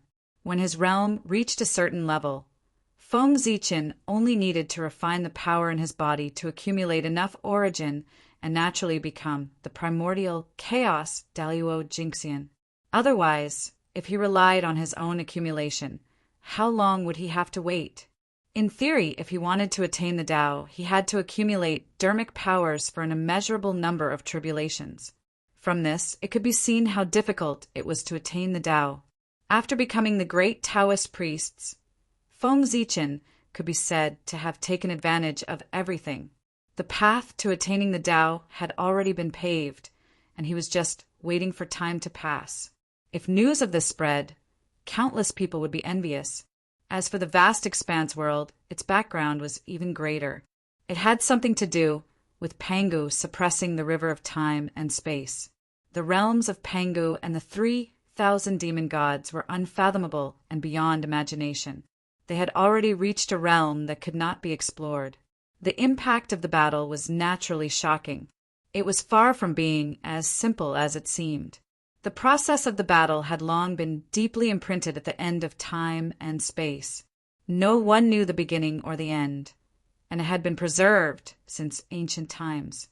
It could appear in any time and space at any time. How could this be? If this battle suddenly appeared in a certain period of time and space in the primordial world, the damage would be great. It was estimated that just the aftermath of the battle could destroy the entire primordial world. Therefore, after realizing this, Pangu made a prompt decision. He directly used Mount Buzhou to suppress the river of time and space, firmly locking this period of history at the end of the river of time and space, not allowing it to appear again. Otherwise, the appearance of this battle would be a great disaster for the primordial world. Of course, Pangu had another purpose for sealing this battle, and that was to delay the return of the Chaos Demon Gods. Imagine if that battle appeared openly in the primordial world and was constantly being talked about by all living beings. There might be a Chaos Demon God who obtained an opportunity and returned from the wishes of all living beings. If one could not forget it, there would definitely be an echo. This sentence was not joking in the mythological world. Sealing it could prevent this from happening. Moreover, Pangu's intention was not only that. The Chaos Demon Gods did not have a past or a future. They only had the present. However, Pangu sealed the battle of splitting open the sky and forcefully tore apart the foundation of their existence, creating a past for them. With a past, there would be one more concern, and their strength would be scattered. The resurrection of the Chaos Demon Gods would be greatly delayed. Moreover, those resurrected Chaos Demon Gods would be unable to take back their past, and their cultivation would definitely be affected, making it difficult for them to advance. This might not be the reason why the Chaos Demon Gods wanted to destroy the primordial world. From this, it could be seen that Pangu's methods were superb. The 3,000 demon gods prevented him from achieving the great Tao, causing him to have no choice but to transform the world. He pulled them into the river of time and space, making it difficult for them to cultivate. The revenge came so quickly that the Chaos Demon Gods probably did not expect it. However, the battle of splitting open the sky had a wide range of effects and a great impact. It was unprecedented and beyond imagination. How could it be sealed so easily? Although its main body was sealed, the imprint fragments left behind could still cause harm to the primordial world. Moreover, those imprint fragments also contained the unyielding fighting spirit of the chaos demon gods, which made it even more troublesome. If the news spread, although it would not destroy the primordial world, it would still cause the primordial world to be riddled with holes, leaving behind irreparable damage. Pangu had no choice but to use the last of his mental power to create a mental battlefield. It swept across the entire primordial world, pulling the imprint fragments of the great battle and the unyielding fighting spirit of the chaos demon gods into it and suppressing them. In this way, the vast world was formed. Also, because this world was opened by Panga's mental power, it belonged to the mental plane. Therefore, it had a form but no substance, and only the mind could enter this world. To put it bluntly, this was another battlefield that continued the battle of splitting open the sky, a contest on the mental plane. It was a war launched by the chaos demon gods because they were unwilling to accept their death, and their indestructible spirit wanted to destroy the primordial world. Even if a person with a high cultivation level died, he could still cause a lot of trouble. Panga had no choice but to fight. After his death, his spirit was not extinguished, and he evolved the mental realm to continue the battle with the chaos demon gods. Unfortunately, the chaos demon gods were no match for Pangu when they were alive, and of course, they were no match for him after their death. Not long after, they were suppressed by Pangu one by one. After Feng Zichen entered the vast world, the mountains that he saw were the result of Panga's efforts. He intended to use the power of time to wear them down. After all, time could erase everything. No matter how big a thing was, how unforgettable a love was, how deep a hatred was, it would eventually be forgotten with the passage of time. It was a pity that his great power was known. However, the chaos demon gods were not people who would wait for death. Seeing that things were not going well, at the moment when they were suppressed by Pangu, they used the last of their strength to tear a hole in the vast world and draw in the Tai chaotic chi. Tai, the first process of the evolution of heaven and earth, had boundless creation. The chaos demon gods drew in this chi with the intention of merging it with the vast world, so that this world would turn from illusion to reality and completely manifest in the world. They could also take advantage of this opportunity to refine their Taoist bodies and return. It had to be said that the chaos demon gods had a good plan. After Panga's spirit sealed them, it completely dissipated and could no longer interfere with their actions. If the chaos demon gods were given enough time, they might really succeed. Unfortunately, Feng Zichen came and changed everything. The resurrection method of the chaos demon gods became his opportunity. The Tai chaotic chi could help Hongmeng Daozhong to advance. The shadow of the chaos demon gods could let Feng Zichen feel the Taoist rhyme of the chaos demon gods at a close distance. Wasn't that a great opportunity?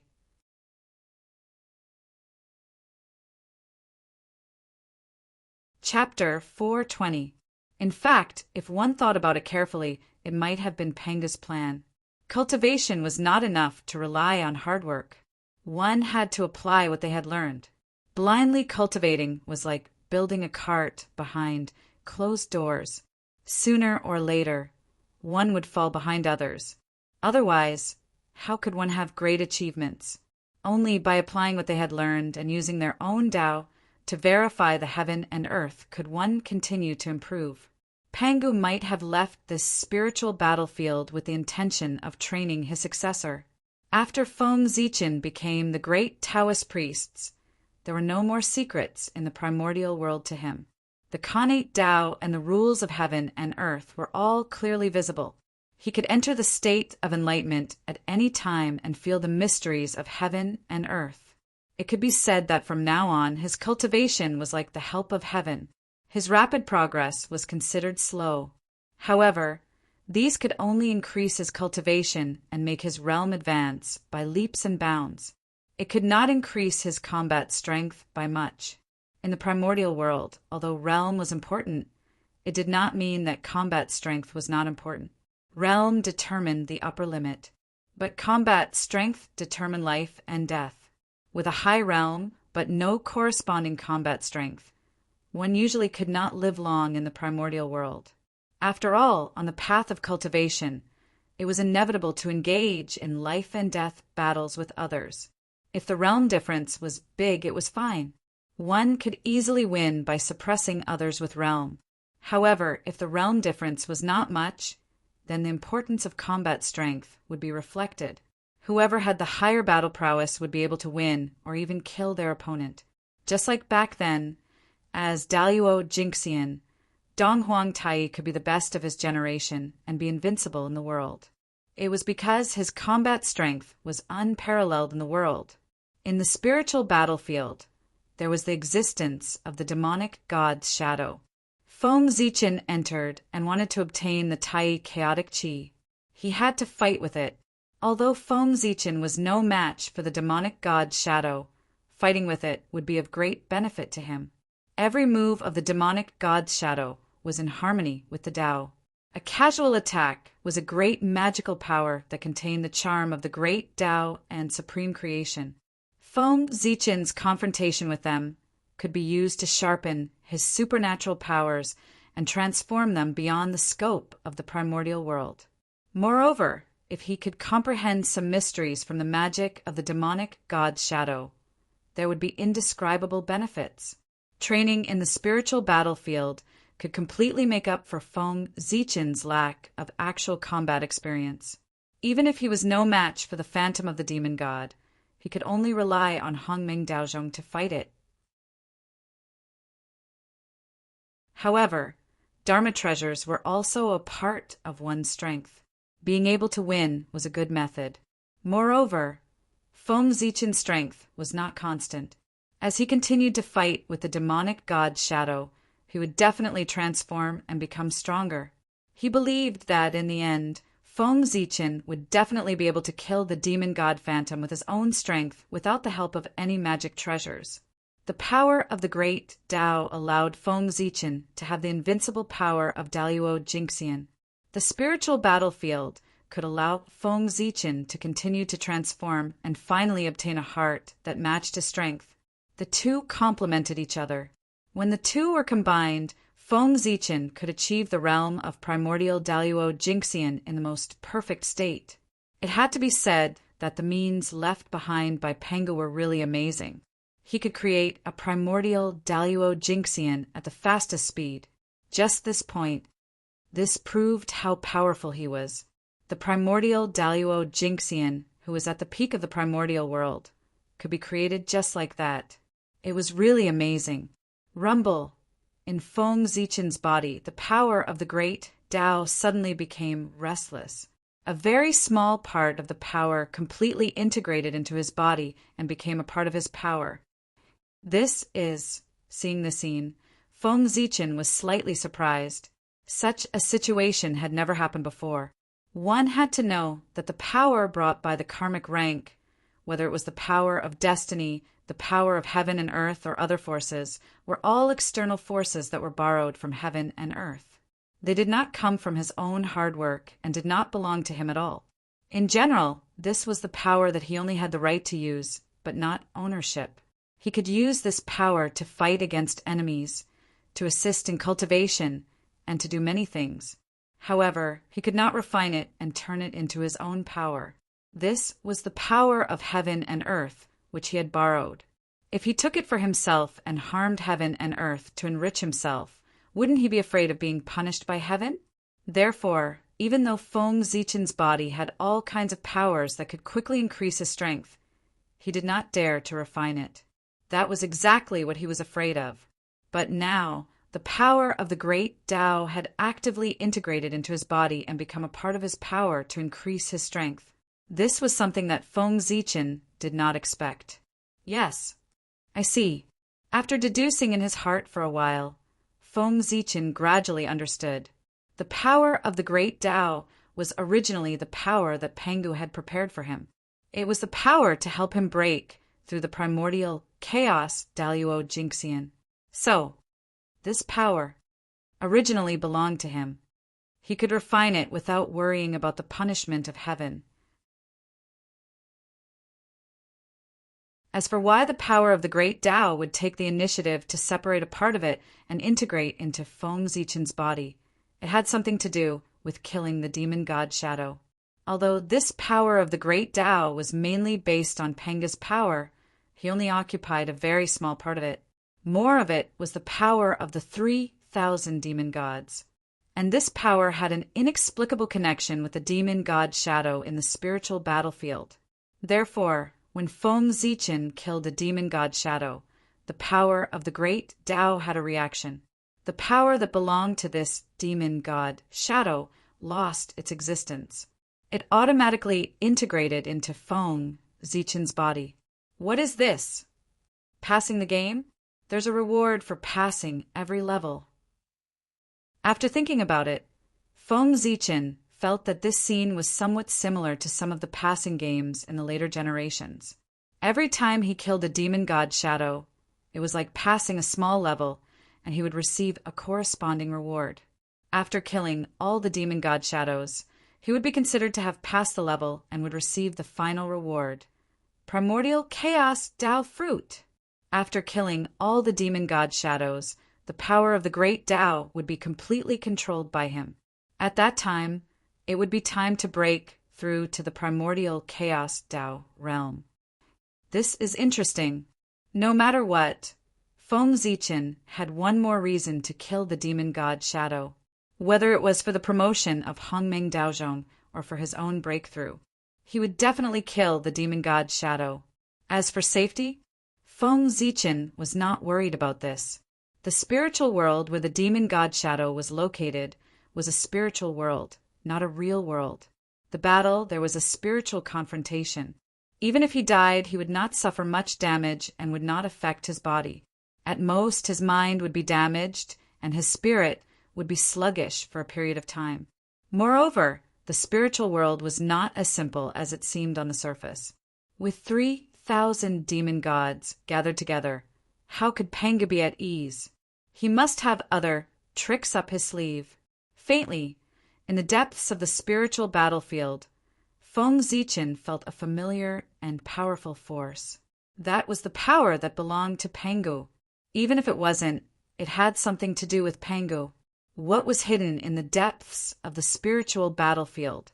Perhaps only after Feng Zichen had killed all the demonic gods' phantoms would he know. After all, in the eyes of an expert like Pengu, only the primordial chaos Daluo Jinxian had the qualifications to enter the room, unlike the primordial world, where Daluo Jinxian could dominate a region. Sigh. Now it seems that the hatred between me and the chaos demon god is getting deeper and deeper. I'm afraid that when they return and find that they can't do anything to Pengu, they will be the first to attack me. Suddenly, Feng Zichen realized something and couldn't help but shiver. Since his debut, he had ruined the plans of the Chaos Demon God countless times. The world tree in his hand was snatched from the true spirit of the demon god back then. This was one of the means used by the Chaos Demon God to destroy the primordial world, and he had unintentionally destroyed it. Now he had ruined the plan of the Chaos Demon God's resurrection, causing their countless years of efforts to turn into flowing water. No, he had made a wedding dress for Feng Zichen.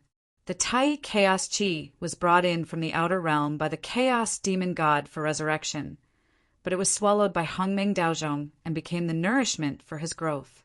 If the Chaos Demon God knew about this, he would explode with anger. Even if Feng Zichen wanted to end it, they probably wouldn't agree. This hatred could not be vented without killing. Revenge, it was getting bigger and bigger. Now, most of the Chaos Demon Gods were still in a state of death and couldn't detect what was happening in the outside world. And those living Chaos Demon Gods were hiding in the depths of the great chaos outside the realm and couldn't detect what was happening in the primordial world. Therefore, Feng Zichen was still safe for the time being. But if those Chaos Demon Gods were resurrected, Feng Zichen's actions would definitely be sensed by them, and he wouldn't be able to hide it. At that time, what awaited him would be despair. Even Pengu couldn't protect the person that the 3,000 demon gods wanted to kill. After all, killing a person was far simpler than protecting a person. If such a day really came, Feng Zichen could only rely on himself. When the Chaos Demon God was resurrected, his strength had to at least reach the point where he could contend with him. Otherwise, it would really be over. No matter how much he schemed, he couldn't defeat the majesty of the Chaos Demon God. In the face of absolute strength, all schemes and tricks were like clay chickens and pottery dogs, unable to withstand a single blow. But how could it be easy to reach the realm of the Chaos Demon God? Until now, Feng Zichen didn't even know what the realm above the primordial chaos was. He only knew that the highest realm known was the Great Tao Realm. This was the realm that Pangu was pursuing. As for the few realms between the Great Tao Realm and the primordial chaos realm, Feng Zichen didn't know what kind of abilities they had. And these realms that he didn't know were the realms of the Chaos Demon God. The gap was too big. Feng Zichen didn't know if he could reach such a realm. Moreover, who knew when the Chaos Demon God would be resurrected? How much time was left for him? So, how could he not be afraid? **CK. How did I become a mortal enemy with the Chaos Demon God for no reason? Thinking of the situation he would face in the future, Feng Zichen shuddered.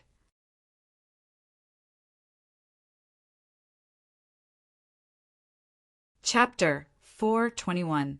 That was an indescribable horror. No, absolutely not. The demon god of chaos must not be resurrected. At the very least, before I have the strength to protect myself, they must not be resurrected.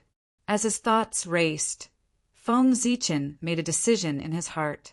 Since things could not be done, he would think of ways to prevent the resurrection of the demon god of chaos and buy himself time to cultivate. Anyway, he had already offended him, and there was no room for redemption, so it was not a big deal. Humph! Demon god of chaos, don't blame me. I was forced to do it too. If you want to blame someone, blame Pangu. If he hadn't killed all of you, there wouldn't have been so many things after that. After snorting twice, Feng Zichen seemed to be talking to himself, but also seemed to be talking to some kind of existence in the unseen world. Sigh, killed by the joint forces of 3,000 demon gods. In this world, other than Pangu, there is only me. According to this is still an honor. Even if I die, it's enough to be recorded in the annals of history for the world to admire. If I don't die, it'll be even more amazing. That's an achievement comparable to Pangu's, enough for all living beings to worship. After all, Feng Zichen had experienced a lot of reincarnation. His mentality was already different. He quickly adjusted himself, suppressed the shock in his heart, and resumed his tranquil state of mind. He even found joy in bitterness. Haha, in this case, even if I die, it's worth it. Thinking of this, Feng Zichen seemed to have figured something out and suddenly laughed. Men in this world, don't they just want to be vigorous and famous? If they were born with grievances, in that case he might as well die. Kill. With his emotions surging, Feng Zichen seemed to have understood something. He raised the Zichen sword in his hand and directly swung it forward. This sword contained Feng Zichen's determination to be ordinary, his confidence to achieve great things, and his belief that he would not fall behind others. With this sword, he strengthened his Taoist heart. They believed that they were invincible and could do what ordinary people couldn't. This was an invincible sword. Whether it was true or not was not important. At least, that was what Feng Zichen thought. However, the power of this sword was indeed extremely strong. Although it was an exaggeration to say that he was invincible in the primordial world, it was not an exaggeration to say that Daluo Jinxian was invincible. This was because when Feng Zichen swung his sword, he could not help but use the power of the great path in his body. Feng Zichen's strength was not enough to make Daluo Jinxian invincible, but the power of the great Tao could. This was the first time that the power of the Great Way appeared in the untainted land. It was released without reservation. showing the majesty of the great Taoist priests to all living beings in the untainted land and the great mediums. The great Taoist priests' first show in the primordial world naturally had to amaze the world. Therefore, the power of this sword was extremely strong. Rumble! Immediately, a resplendent sword light swept out like a sea of stars exploding. It wiped out the void in front of it, causing the myriad Tao to cease to exist. That's right, what no longer existed. The void, the connate Tao, and the rules of heaven and earth no longer existed. Everything was wiped out by this sword and completely returned to the state of nothingness. Hiss, the power of this sword is so strong. Is this the great Taoist priests? It's indeed extraordinary. If this sword isn't his strongest divine ability, perhaps Daluo Jinxian's invincibility isn't a lie. The great mediums who had been paying attention to Feng Zichen's movements couldn't help but suck in a breath of cold air when they saw this scene. The power of this sword was too strong. If they didn't use magic treasures, they might not be able to block it. Even the saints' eyelids couldn't help but twitch when they saw the sword. The power of this sword was enough to pose a threat to them. Although the threat wasn't great, it also showed Feng Zichen's extraordinariness. Everyone knew that the great Taoist priests was strong. After all, no matter what, that was the title of Pangu. However, they didn't expect him to be so strong. Previously, the great mediums had doubts about the strength of the great Taoist priests and thought that the legends were exaggerated. At this moment, they had no choice but to take it seriously again and have a new understanding of the strength of the great Taoist priests. The legends might not be exaggerated. That was the truth. The legend of the great Taoist priests, Daluo Jinxian's invincibility, came from the distant primordial era. In that era, most of the current great mediums hadn't been born yet. Naturally, they had doubts about the authenticity of the legend. More importantly, although the primordial era was ancient. However, as everyone knew, the strength of the primordial era and even the ancient times was far inferior to the strength of the current era. How could the Daluo Jinxian of the primordial era be compared to the sage-to-be of the current era? Therefore, some great mediums thought that the so-called great Taoist priest Daluo Jinxian was just a short person growing taller. Even if he was strong, there was a limit to his strength. It was also because of this that the great mediums didn't pay too much attention to the strength of the great Taoist priests. Instead, they focused on the effect of definitely becoming a primordial chaos. Now, Feng Zichen's sword had attracted their attention and attracted their attention. They had to pay attention. It was fine if they didn't know that he was so strong. But knowing that he was so strong, who dared not to take it to heart? After all, he was an expert, second only to a saint. His appearance was enough to affect the current situation of the primordial world and bring about great turmoil to the world. After swinging his sword, Feng Zichen's mood couldn't help but be a little better. But immediately he realized that there were many more gazes on his body, and his mood immediately sank. No one would be happy to be stared at, let alone Feng Zichen, who was already in a bad mood. However, he didn't chase these gazes away. Instead, he raised the Zichen sword in his hand and continued to practice his supernatural powers. He had just become the great Taoist priests and hadn't completely familiarized himself with the power of the great path in his body. He could take advantage of this time to familiarize himself with it. Didn't those great mediums want to see it? Then let them take a good look. It was just right to attract all their attention and make them unable to do anything else, so that it would be convenient for him to start another plan. Set up the Yin Court. The attention of the great mediums of the primordial world was all focused on him, the great Taoist priests. Wasn't it a good time to set up the Yin Court? The great mediums took the initiative to give him this opportunity. Feng Zichen couldn't let their good intentions down. He would definitely make good use of it and strive to maximize the effect. Otherwise, how could he face them? What? Set up the Yin Court. Beside the 6 paths of reincarnation, Hutu asked in surprise. That's right. It's the Een court. The heaven realm has the heavenly court ruling the world, and the netherworld realm should have the Een court. Only then will it conform to the principle of balance between yin and yang and be beneficial to the primordial world.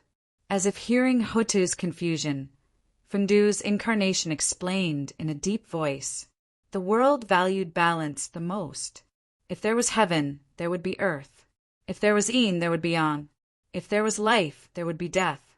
If there were men, there would be women. Then, if there was a heavenly court, there would naturally be a Een court.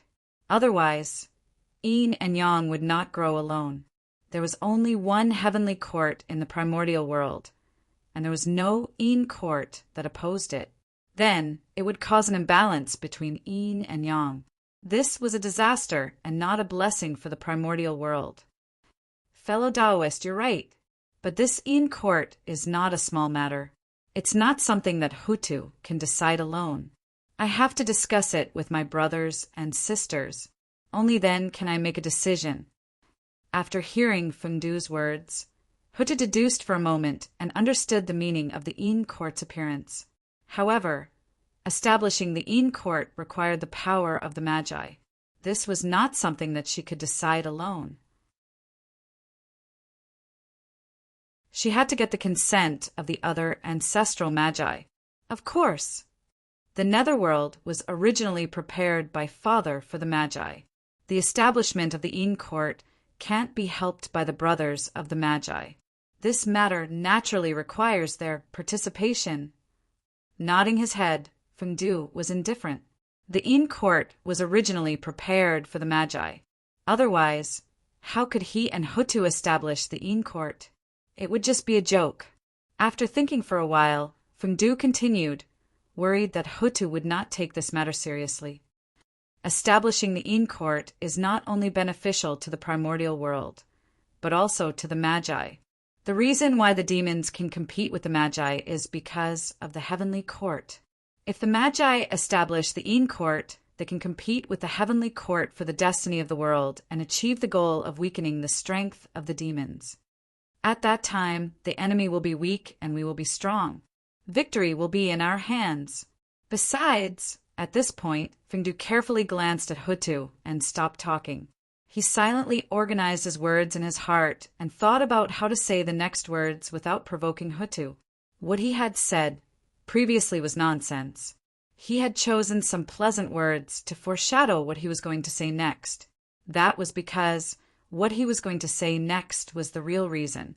It was just that it was a little unpleasant. Moreover, fellow Taoist, you have transformed into reincarnation, causing the strength of the Magi to be greatly reduced. It will be difficult for the 12 divine fiends array to form. As a result, the Magi have lost their greatest trump card. Facing the demons, they no longer have an absolute advantage. They might even be at a disadvantage.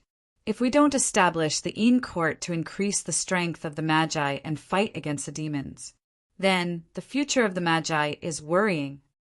After thinking for a while, Fundu decided to tell the truth. That was because he could not find the right words. It was Hutu's fault to begin with. As expected, after hearing Fundu's words, an unnatural look flashed across Hutu's face. Although it was fleeting, it was still noticed by Fundu, who had been observing her. However, Hutu did not flare up. Instead, she informed the other ancestral Magi as if nothing had happened and asked them to come here for a chat. Hutu also understood that she was in the wrong. After transforming into reincarnation, Hutu had not let down the primordial world that gave birth to her. She had also let down all living beings. However, she had let down the Magi who respected and loved her. His departure directly destroyed the great situation of the sorcerer tribe. She had even pushed them into danger. From the strong Magi and the weak demons to the strong Magi and the weak demons. It was so fast and so unexpected. Moreover, this was not caused by the strength of the demons. It was caused by the destruction of the Magi's foundation and the great reduction in strength. A few years ago, The Magi had made one big move after another. They were about to completely destroy the demons and unify the primordial world.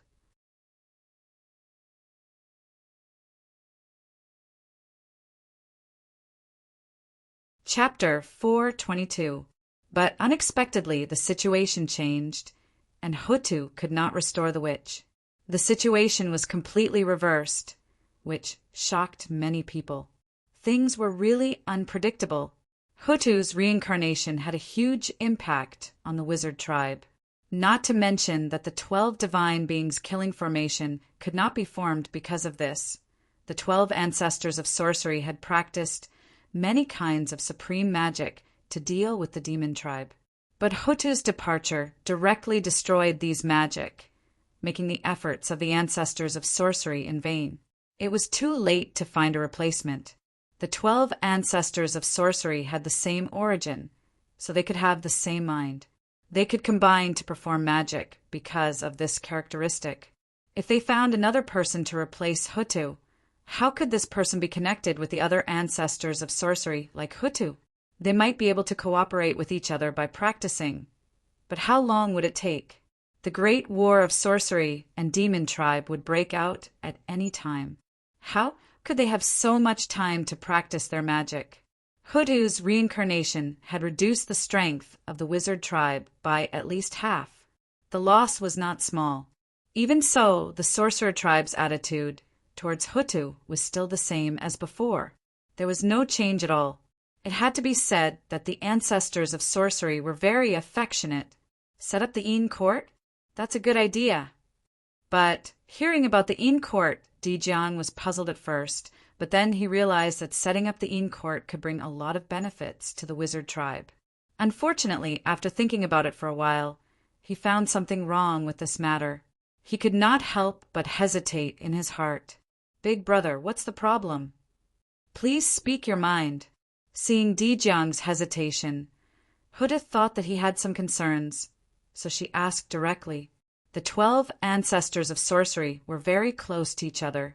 There was not so much intrigue between them, so they could speak frankly. Sister, although your method is good, you need masters to set up the Een court. But the masters of the wizard tribe still need to guard the untainted land against the demon tribe. This, I'm afraid the wizard tribe can't spare too many masters to guard the Een court. After hesitating for a moment, Dijiang said, of course, he knew the benefits of setting up the Een court, but it was impossible to give up the untainted land for the Een court. It was not easy for the sorcerer tribe to drive the demon tribe from the untainted land to the 9 heavens. How could they give up the untainted land for a mere Een court? The untainted land was the foundation of the sorcerer tribe. Compared to it, the netherworld was really nothing. Yes, I didn't think this through. He thought for a while. Hutu also felt that Dijiang's words made sense. If the Een court was established, the sorcerer tribe would have to send some of their experts to guard the nether realm to prevent any unexpected changes. However, although the Magi were strong, they relied on quality to win. They did not have as many experts as the demon clan. Therefore, if a portion of the people were to go to the Een court, they would definitely have no time to care about the primordial world. The demon race would definitely not let go of this opportunity. They would definitely counterattack the untainted land. At that time, the sorcerer tribe would be in a passive position. In the end, it was because there were too few sorcerer tribe members. The Wu tribe was already struggling to manage the untainted land. With the addition of the Een court, they would definitely not have enough manpower. If the base was too big, it would be easy to focus on the head and not the tail. In the end, it was likely that the gains would not make up for the losses. Dijiang understood this very well. It was best to keep what was in front of him. Therefore, although Dijiang agreed with the establishment of the Een court, considering the current situation of the sorcerer tribe, it was very difficult for him to agree. I was wondering what it was about. So it's about this. Brother Dijiang, don't worry. This matter is easy. At the side, after hearing Dijiang's words, Fengdu suddenly laughed out loud. In his words, he did not take Dijiang's worries seriously at all. Who is this fellow Taoist? Seeing Fengdu suddenly speak, Dijiang said with some displeasure. At the same time, the other ancestral sorcerers also glared at Fengdu angrily. If it weren't for the fact that he was Huda's friend, they would have already made a move and taught this kid who didn't know the immensity of heaven and earth a good lesson. It was about the sorcerer tribe. When did they need an outsider to speak? For a moment, Fengdu choked. He had forgotten that he had not told the person in front of him his identity. The pride of the ancestral sorcerer. It was famous in the primordial world. Even Tao ancestor Hongjun was not taken seriously by them. An outsider, like him, had rashly interfered in the affairs of the sorcerer tribe. They did not directly attack him because of Hutu. Otherwise, Fengdu would have been beaten out by them long ago. Forget it. Should I tell him? After thinking for a moment, Fengdu decided to reveal his identity to Dijiang. The identity of a sorcerer could save him a lot of trouble. It would also be of great help to the establishment of the Yin court. Otherwise, with the identity of Fengdu, it would be difficult to gain the trust of the sorcerer tribe. Brother Dijiang, do you still remember me? As he spoke, Fengdu secretly activated the aura of Panga's token and transmitted it to Dijiang. He also blocked the other ancestral sorcerers from prying and did not let them notice. In the Nether Realm, Fengdu was an expert at the great perfection of the quasi-saint realm. He was not weaker than the ancestral sorcerers. He could still block their perception. This is, sensing the familiar aura, Dijiang's expression suddenly changed. He pointed at Fengdu and said in shock, "It's you! So it's you!" After the shock, Dijiang seemed to have understood something and muttered, "Yes, I should have thought of it. Who else could it be other than you?" "That's right, it's me." Seeing that Dijiang had calmed down, Fengdu replied with a smile, "What do you mean you're mine? Who exactly are you?" The question and answer of the two of them confused the other ancestral sorcerers, who did not know the truth. At that moment, the most hot-tempered Zhurong directly asked Fengdu, casually. It was as if he would beat him up if he did not say anything. "Sigh, sixth brother, don't mess around. This fellow Taoist is my best friend. Be polite." Without waiting for Fengdu to speak, Dijiang stopped Zhurong, who wanted to cause trouble, and took the initiative to cover for him. As the patriarch of the sorcerer tribe, Dijiang was naturally not a stupid person. Seeing that Fengdu only revealed his identity to him, he knew that he did not want to reveal his identity. As for the reason, it seemed that he had his own plan. Although he did not know what his purpose was, Feng Zichen was a sorcerer of the sorcerer tribe after all. He would prosper and suffer together with the sorcerer tribe. He would not harm them. Therefore, Dijiang did not reveal his identity, so as not to ruin his plan. "Friend, big brother, don't joke. If he is really your friend, then why don't I know him?" Zhurong touched his head and asked with some confusion. It was not Zhurong's fault for asking this. The 12 ancestral sorcerers knew each other very well. If he was really Dijiang's friend, the other ancestral sorcerers would definitely know him.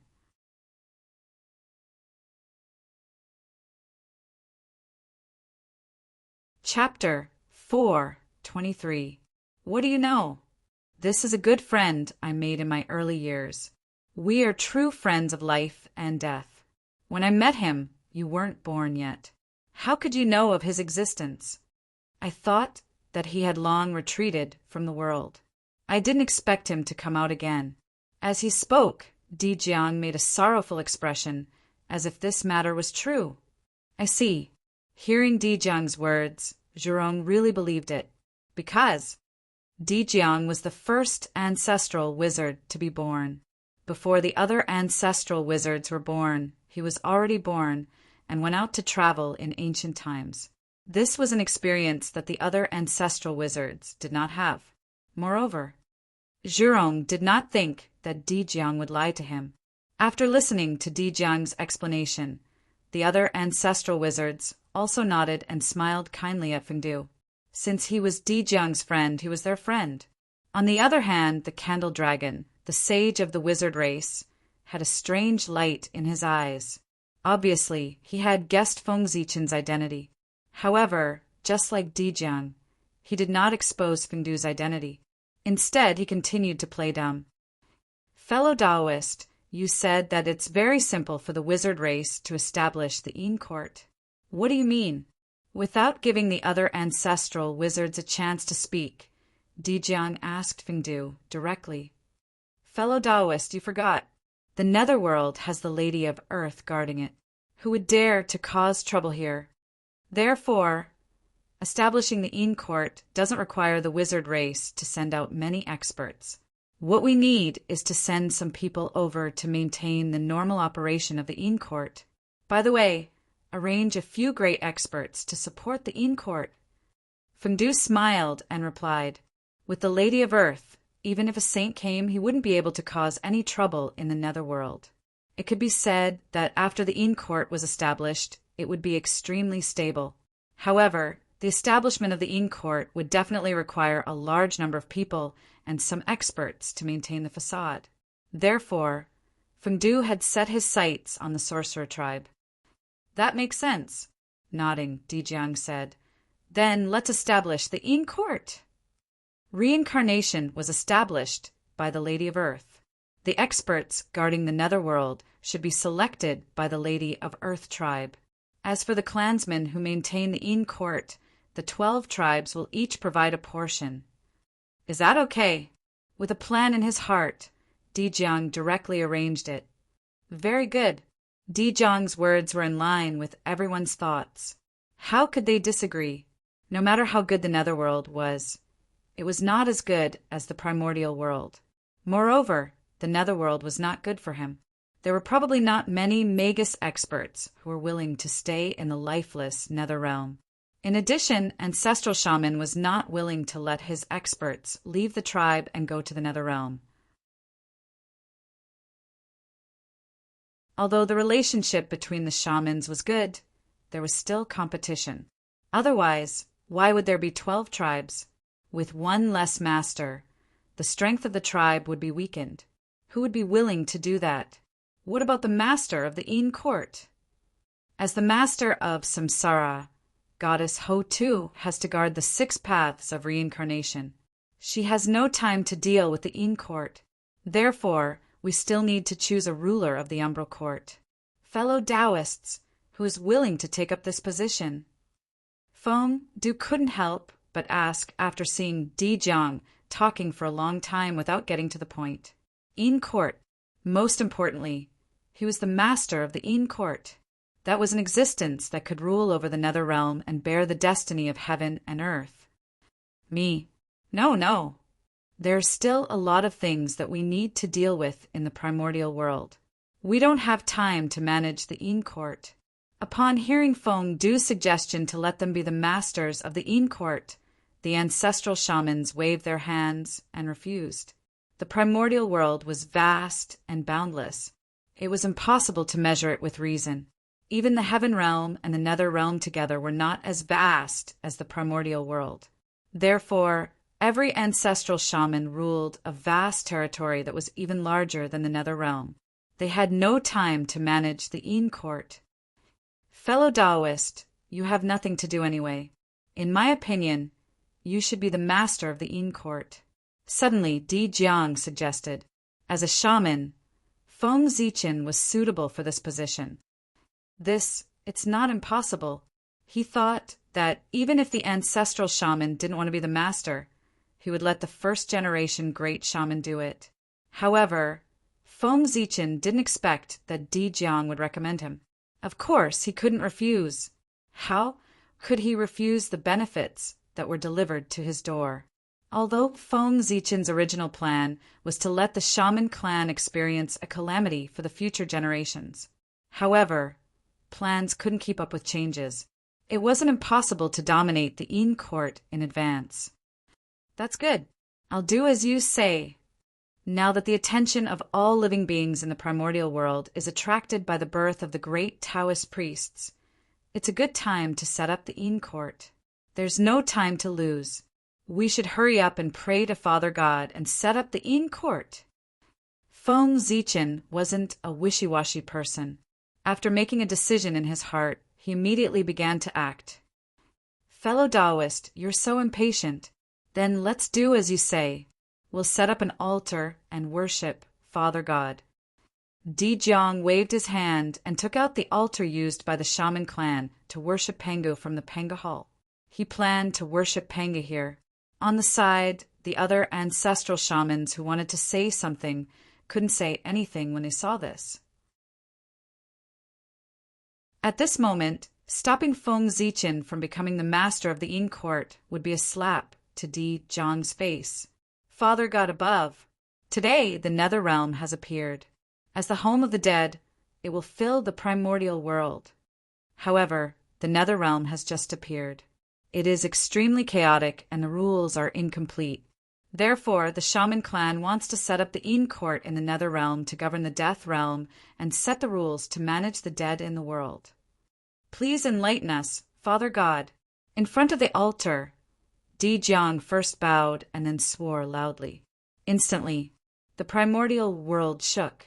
A vast divine light appeared out of thin air and shone in the center of the nether realm.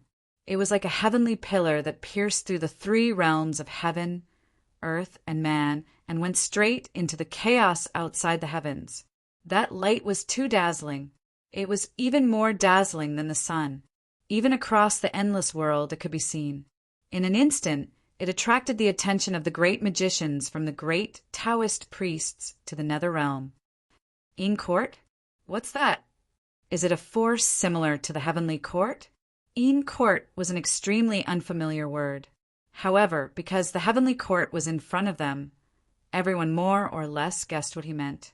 Whoosh! There was a good show to watch. The shaman clan was going to fight to the death with the demon clan. Even the foundation of the demon clan was going to be dug out. Thinking of the impact of the Yin court's appearance on the demon clan, the great magicians of the primordial world immediately perked up. They looked in the direction of the heavenly court with expressions of watching a good show. They wanted to know how the Majesty would react in the face of the sudden actions of the shaman clan. Exciting. It was really too exciting. The situation of the shaman clan was really changing day by day.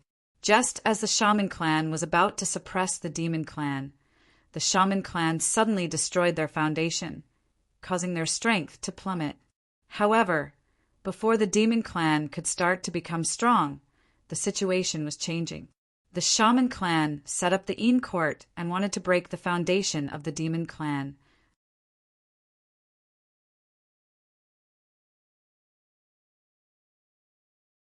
Chapter 4:24. This time, it was the demons' turn to be candles. In the Lingshao Hall, Di Jun's expression changed with a whoosh. It became extremely gloomy and ugly. Boundless flames of fury surged around his body, shattering the void and distorting the laws of nature. Bang! The Magi deserved to die. Di Jun roared angrily as he smashed the glass cup in his hand. Instantly, a terrifying aura filled the air, suppressing the Yao gods below to the point of suffocation. Powerful. Incomparably powerful. Compared to the previous great Magi demon war, Di Jun had become even stronger. Just the aura he emitted was enough to make Daluo Jinxian unable to resist. Moreover, these people were not the weaklings among Daluo Jinxian. From this, it could be seen that Di Jun's strength was not far from that of primordial chaos Daluo Jinxian. However, even though he was so powerful, he was incomparably furious at this moment. That anger was not only directed at the Magi, but also at himself. Di Jun hated it. He hated the Magi for stopping him from achieving the Tao. He hated the Magi for establishing the Yin court and sharing the destiny of the heavenly court. Just now, the Yin court was established. In an instant, a quarter of the huge destiny that originally belonged to the heavenly court disappeared and flowed into the Yin court. How could Di Jun not hate this? Ever since the establishment of the demon race, they had experienced countless hardships and countless battles. However, they had never suffered such a great loss like today. A quarter of one's providence was a price that was enough to make the demons suffer. Even when they were almost exterminated by the Magi last time, the demon race did not suffer such a great loss. The pain of having their bones dug out was greater than this. Of course, Jun hated himself even more. He hated himself for being useless and unable to do anything to the Magi. If he could be invincible in the primordial world, why would he be afraid of the Magi? Why would he be afraid of the 12 ancestral Magi? It was because he was not strong enough. Shame. A great shame. When the demon race was at its weakest, we had never been so severely injured. However, just when the demon race was at its peak, our demon race suffered such a heavy blow that our foundation was almost shaken. This, after Jun, Tai roared, unable to suppress his anger. Her tone was filled with humiliation and bone-deep hatred. A vast and boundless aura emanated from his body. It was even more profound and powerful than Jun's. It distorted everything and interfered with the operation of the Great Path. Bang! The aura was too powerful, too majestic. Several Yao gods, who had just become Daluo Jinxian, were completely unable to withstand it and were crushed to the ground. This was the Eastern Emperor Tai, the god closest to primordial Daluo Jinxian. He was also the only god who could rival the saints. His strength was well known in the primordial world. Done. Let's think about what to do first. The situation is not clear yet. It's not a good time to start a war with the shaman tribe. At this moment, Fushi said. As his voice fell, a gust of spring wind seemed to blow in the Lingxiao Hall. It was extremely warm and carried a thick sense of hope, calming Dijiang Tai's anger. At the same time, it also eliminated the two grand auras in the hall. The Yao gods in the hall could not help but heave a sigh of relief. Fushi, the founder of the Heavenly Court, one of the 3 emperors of the demon race, the top great divine ability of the primordial world, and also the top sage of the primordial world. Although under the glory of Jun and Tai, his figure could not help but be a little dim, so his name was not well known in the primordial world. However, this did not mean that he was not powerful. On the contrary, Fushi was very powerful. Even if he was not as powerful as Jun and Tai, he was not far behind. In terms of victory or defeat, he might not be a match. If they really fought to the death, the outcome would be hard to say. After all, Fushi had almost become a saint back then. Looking into the past, Taoist Hongjun had attained the Tao and was going to preach the Great Path in the Purple Cloud Palace. For a time, all the Daluo Jinxian in the primordial world set off and headed to the chaos outside the heavens to search for the Purple Cloud Palace and try their luck. Among them, the 3 pure ones were the first to arrive, followed by Fushi and Niwa. At that time, Fushi could tell that the 6 seats were extraordinary and seemed to contain a great opportunity. With his ability, he could have occupied a seat. However, he refused and gave this great opportunity to his only sister. Fushi's strength was beyond imagination. The Khanate 8 trigrams was what he could show. The Zhouxing array was his achievement. Jun and Tai could hide his light. It was not that he was not strong, but that he did not fight. The demon race. It was enough for them to shine and heat. The Fushi should be hidden under their light. In the hall, the atmosphere was extremely oppressive and unsettling. However, Fushi's words were like a spring breeze, silently dissolving Jun and Tai's aura. Just this move showed that Fushi was extraordinary. His cultivation level was at least half a step into the primordial chaos Daluo Jinxian. In fact, Fushi was also very angry that the demon race had lost a quarter of their luck. However, the demon gods present were already in a weakened state. If he were to get angry again, some of the demon gods would probably make a fool of themselves on the spot. If that was the case, it would be a little ugly. Moreover, the 3 demon emperors were angry at the same time. It was inevitable that they would lose their demeanor. Therefore, Fushi suppressed the anger in his heart and tried to persuade him with an amiable expression. Humph. What else can we do? With Huda here, Even if we attack together, we can't do anything to the Een court. We can only accept this loss." With a cold snort, Kuan Pung said sullenly, "The Een court stood in the netherworld, which meant that it was destined to be unshakable, because no one could defeat Hutu in the netherworld. Sai, in my opinion, your majesties, you don't have to worry. To establish the Een court, we must set rules and coordinate everything to operate the primordial world. However, the wizard race has developed limbs and simple minds. They are simply a group of boorish men. It's no problem for them to fight, but if they are allowed to rule the world, there will definitely be chaos. We demons don't have to interfere in the Een court at all. We can sit and watch the wizard race do what they want. I believe that it won't be long before the netherworld becomes chaotic under the rule of the wizard race. In the end, the netherworld will even riot because of this, causing the dead to be uneasy and disturbing the order of the primordial world. At that time, the Een court will no longer be the protection of the wizard race, but their death warrant. Under the backlash of heaven and earth, even saints can't treat it lightly, let alone the wizard race. In this way, the wizard race will collapse on its own. The wizard race is just a group of boorish men. They dare to establish the Een court without comprehending the heavenly Tao. They are really courting death. Seeing that the three emperors had calmed down, Bai Zhe walked forward and began to analyze the pros and cons of the wizard race establishing the Een court in front of everyone. From what he said, the wizard race establishing the Een court was not only useless, but also self-destructive. It sounded like a joke.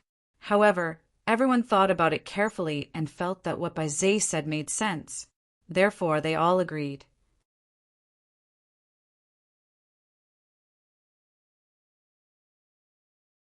Chapter 4:25.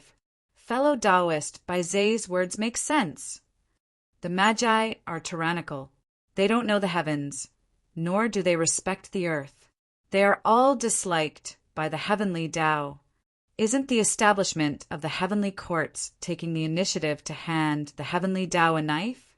If it's not a path to death, what is it? The heavenly Tao was the true ruler of the primordial world. The sentence that the heavenly Tao did not like had already doomed the Magi's tragic fate. However, the Magi did not know. Perhaps they knew, but they did not care. Anyway, they did not take the heavenly Tao seriously. As for the demons, they were able to survive until now under the attacks of the Magi because they knew that the Magi were disliked by the heavenly Tao. Therefore, the demons firmly believed that as long as they could persevere, the Magi would sooner or later be punished by the heavens and destroyed by the heavenly Tao. In the early days, the difference in strength between the liches and the demons was too great. The demons were no match for the Magi at all. They relied on this belief as their motivation to persevere.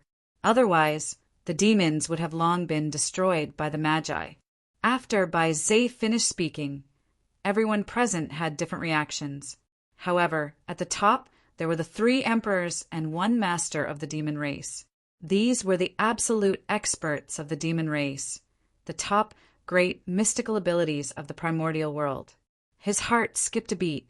He knew that the battle between the liches and the demons had reached an irreversible stage, especially when he saw the expressions of approval on the faces of the demon gods present. There was no noise at all. He could not help but feel a chill in his heart. Bai Zhe's words seemed to make sense, but they could not withstand scrutiny. If the Magi were all boorish, how could they fight with the demons until today? Moreover, the demons could not even defeat a group of boorish people. Didn't that mean that the demons were all trash? The Magi, they just looked simple and honest. If anyone really treated them as fools, they would really be fools. But now, what was the situation? Bai Zhe looked like he did not take the Magi seriously at all. The demon gods present were the same. It was as if they were not the ones who were chased and beaten by the Magi back then. Damn it, if the Magi were really so easy to deal with, why did the demons hide in the heaven realm and not live in the primordial world? This was not the future. The heaven realm was the world that everyone yearned for. It was the residence of the immortals. At this moment, the heaven realm was far inferior to the primordial world. No, it should be said that all the worlds were inferior to the desolate wilderness. That was the foundation of the primordial world, the origin of everything. It was the richest place in the primordial world. At this moment, the Yao gods were clearly showing signs of tribulation aura entering their bodies. Only in this way would they lose their minds and their previous calmness. They would think that the Magi were vulnerable and would have thoughts of lawlessness. Everyone present was Daluo Jinxian. This was especially true for the 10 great demon gods, led by Baizé. They were the best of the Daluo Jinxian and were about to become quasi-saints. However, it was still unknown whether or not the tribulation aura had entered such an expert's body.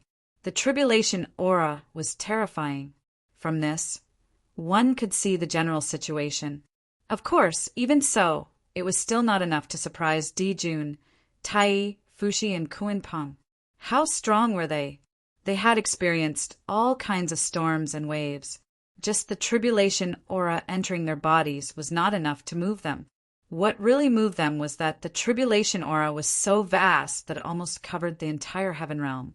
This was the sign of the impending cataclysm. At the same time, it was also a sign that heaven and earth could not tolerate. The conflict between the two magi had reached the point where even the heavenly Tao could not stand it anymore. It had specially sent down the cataclysm to force the two races to fight. At this time, even if the demon race did not want to fight, they had no choice. Under normal circumstances, these Yao gods respected Dijun and the others and obeyed their orders. However, with the tribulation aura entering their bodies, Dijiang and the others' restraint on these demon gods was not as good as before.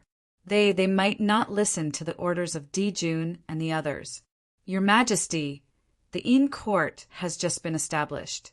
It will definitely be chaotic and unstable. Our demon race should send people to sneak in and lie low to wait for the future. Seeing that Dijun and the others did not speak, Baizé thought that his analysis had been agreed by them and hurriedly continued to suggest a plan. After saying that, Baizé had a smug look on his face. He was proud that he could come up with such a plan. However, he did not see the look of pity in the eyes of the 4 people at the head of the table. Looking at Baizé's current appearance, he no longer looked like a wise man of the demon race. He was completely bewitched by the tribulation aura and had lost his previous wisdom. Yes, I already know about this. You may leave first. I will consider it in my heart. Seeing the current appearance of the demon gods, Dijun's anger disappeared. He only felt a deep sense of powerlessness.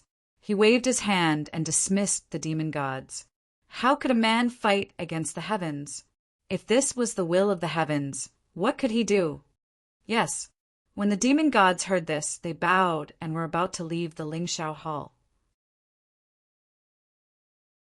At this moment, they heard Tai say, Baizé Ingzhao, Fei Lian, Shangyang, Qin Yuan, Jiuing, Guiche, Xiai Tai, Fei Dan, Jimeng, the 10 of you stay. I have something to tell you. The 10 demons that Tai Yi had named were the 10 famous demon gods in the future. They were also the strongest among the thousands of Daluo Jinxian of the demon race. Sigh. After all, Tai Yi cherished talent. He could not bear to see them be completely bewitched by the tribulation aura and create a tribulation, turning their cultivation into flowing water. Therefore, he planned to lend them a hand. Your Majesty Dong Huang, what orders do you have for us to stay? After all the demon gods had left, Baizé asked respectfully. Tai Yi looked at the 10 demons quietly and did not reply. Instead, he took out the Dongwang bell and gently rang it. Clang!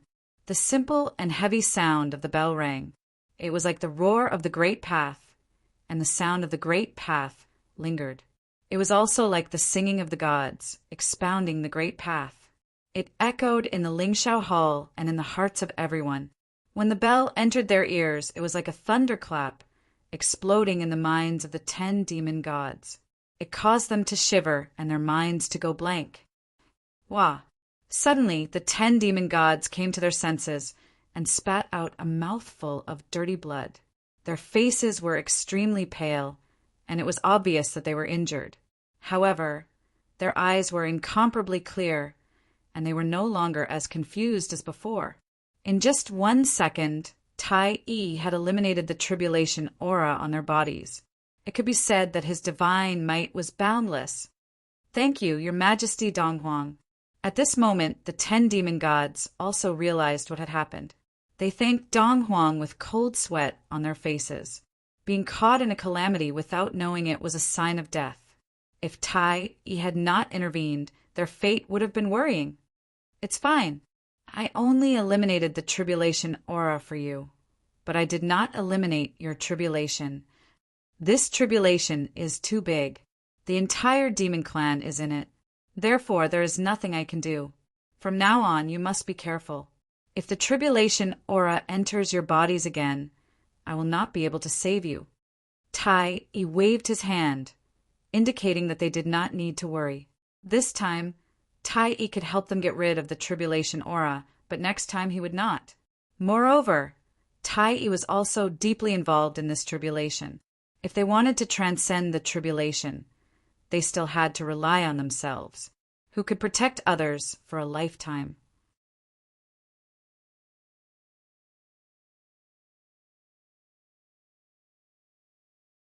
Chapter 4:26. Yes, we understand. Nodding, the 10 demons thanked him with a big bow. "Okay. If there's nothing else, you can leave and heal your injuries." Tai Yi waved his hand and said, "Yes." The 10 demons left as they were told. Sigh. Looking at the backs of the 10 demons, Fushi suddenly sighed. His realm was far beyond what the 10 demons could compare to. Naturally, he could see things that the 10 demons could not see. In his eyes, the 10 demons were all enveloped by black air currents. That was the tribulation aura which could enchant the mind. With the help of Tai Yi, although the 10 demons had removed the tribulation aura in their bodies, they still had not passed their tribulation. Therefore, in the void, there was still an endless stream of tribulation aura surging towards them. They were waiting for them to lose their minds and continue to pollute their minds. Although Tai Yi was strong, he could only treat the symptoms, not the root cause. It was because of this that Fushi sighed. "Second brother, why do you have to do this? Everyone has their own fate. Why do you have to interfere? To change their fate, you have to bear the corresponding karma. It's not good for your cultivation." In the Lingxiao Hall, Di Jun said to Tai Yi helplessly. Tai Yi had removed the tribulation aura of Bai Zhe and the others, which was equivalent to changing their fate. He had to bear some karma for it. If it were any other time, some karma would be nothing to Tai Yi. But now he was about to break through. It was the time to end all karma and pursue the fusion of primordial energy. Rashly interfering with their fate would definitely cause an unknown impact on his breakthrough. Moreover, Tai Yi was also involved in this tribulation. Helping the 10 demons meant bearing a part of their tribulation. This way, it would increase his tribulation and cause unexpected danger. Therefore, in Di Jun's opinion, Tai Yi's action was extremely inappropriate. With their strength, it was impossible to remove the tribulation aura of the entire demon race. However, it was still possible to remove the tribulation aura of some demon gods. However, they did not do so. Instead, they allowed the demon gods to fall into the tribulation because they were worried about this. They were the protagonists of the tribulation and were in danger. If they helped others transcend the tribulation, their chances of survival would be slim. Big brother, they are all outstanding figures among the demon gods, half-step quasi-saints. With my help, you can take that crucial step and become a quasi-sage. Then, in the battle with the sorcerer tribe in the future, the demon race will have a much higher chance of winning. Tai Yi had his own plans for this matter. These 10 demons were infinitely close to the sage-to-be realm. However, they lacked some opportunities, which caused them to be unable to break through. Today, with his help, his emotions were in turmoil. If he could calm his heart and comprehend, he would definitely gain something. He might even be able to take that crucial step. Even if only one of the 10 demons broke through to the sage-to-be realm, the changes it brought to the demon race would be unimaginable. Although they were both in the realm of Daluo Jinxian, the gap between Daluo Jinxian and sage-to-be was like heaven and earth. If the demon race had 12 demi-saints, why would they need to fear the witch race? You're right. With the arrival of the cataclysm, everything will change. Things that were impossible in the past might become possible. No one can tell what his fate is. Jun's eyes flashed as he said with melancholy, "Cataclysm. Read as a cataclysm." However, it was not necessarily a cataclysm. If one could not overcome it, then it would be a cataclysm. If one could overcome it, then it would be a great opportunity. Did you not know that only during the cataclysm would experts emerge one after another? At that time, the chi of heaven and earth would arrive like bees, and the great Tao laws would be unusually active. Countless experts would rise in the chaos and achieve great achievements that were unimaginable. When the cataclysm broke out, it would be the era of great competition. Countless geniuses would emerge and compete for supremacy. This was a dazzling era. Although there would be countless experts falling, there would also be countless new people rising up. Whether they would continue to be glorious or turn into ashes would depend on their individual opportunities and whether they could seize that great opportunity. Brother Tai, you're right. Those 10 demons are indeed extraordinary. If they were born earlier, they might be able to compete with us. Beside him, Fushi also said, the Bei's 10 demons were indeed talented, but they were born too late and did not make it in time for the Tao ancestors' preaching. As a result, they were still hesitating in the Daluo Jinxian and had not become demi-saints. Otherwise, there would be a few more great divines in the wilderness. Bei's was a connate god-fiend born from the Tao of Wisdom. He was known as the wisest of the demon race. Of course, this title might be a little exaggerated, but he was indeed the wisest apart from the demi-saints of the demon race. Such a person had a high chance of becoming a demi-saint. In the nether realm, when the divine light dissipated, a large group of palaces suddenly appeared at the foot of Een Mountain. The palaces were layered and exuded an inexplicable charm. They were shrouded in Een Chi, as if they were hidden in a black fog, making it impossible to see through them. Moreover, unlike the sacred palaces of the heavenly court, the palaces of the Een court were all black and exuded a solemn feeling. Good, good, good. Looking at the palaces, Feng Du could not help but laugh. The palaces were congenital and not man-made. However, they were not connate spirit treasures, but the charm of the great Tao. The charm of the great Tao merged with the rules of heaven and earth and materialized in the nether realm. They had a physical body and formed this solemn palace. Cultivating in the palace would increase one's aptitude by 10%, and it would be easier to comprehend the rules of the great Tao. It was extraordinary. Fellow Taoists, the poor way has passed away. Nodding at the surrounding ancestral shamans, Feng Du took a step forward and came to the center of the palace. In the most majestic hall, he sat on the Supreme Emperor's throne. Today, Feng Du has received the great favor of the great Taoist priests and has been elected by the shaman race. I hereby announce to the wilderness, from today onwards, I will be the master of the Een court, and my name is Emperor Feng Du. I will rule the nether realm and the endless dead souls. Immediately, Feng Du's majestic voice resounded throughout the wilderness, announcing his existence to all living beings. Feng Du, where did this person come from? For a moment, everyone was extremely curious about Feng Du's origin. Feng Du was an extremely unfamiliar name. However, it was this existence that had suddenly appeared that had shaken the wilderness many times in the past 1,000 years. Now he had become the overlord of heaven and earth and the ruler of the nether realm. He was an expert, second only to the saints. His status was not inferior to that of the saints. What was even more surprising was that he had only used a few thousand years to go from being unknown to being famous in the wilderness and then becoming the overlord of heaven and earth. How could this not be surprising?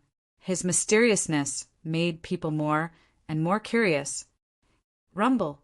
The moment Feng Du became the master of the Yin court, a quarter of the luck that had flowed from the heavenly court fell and descended on his body. In an instant, Feng Du's body underwent a huge change.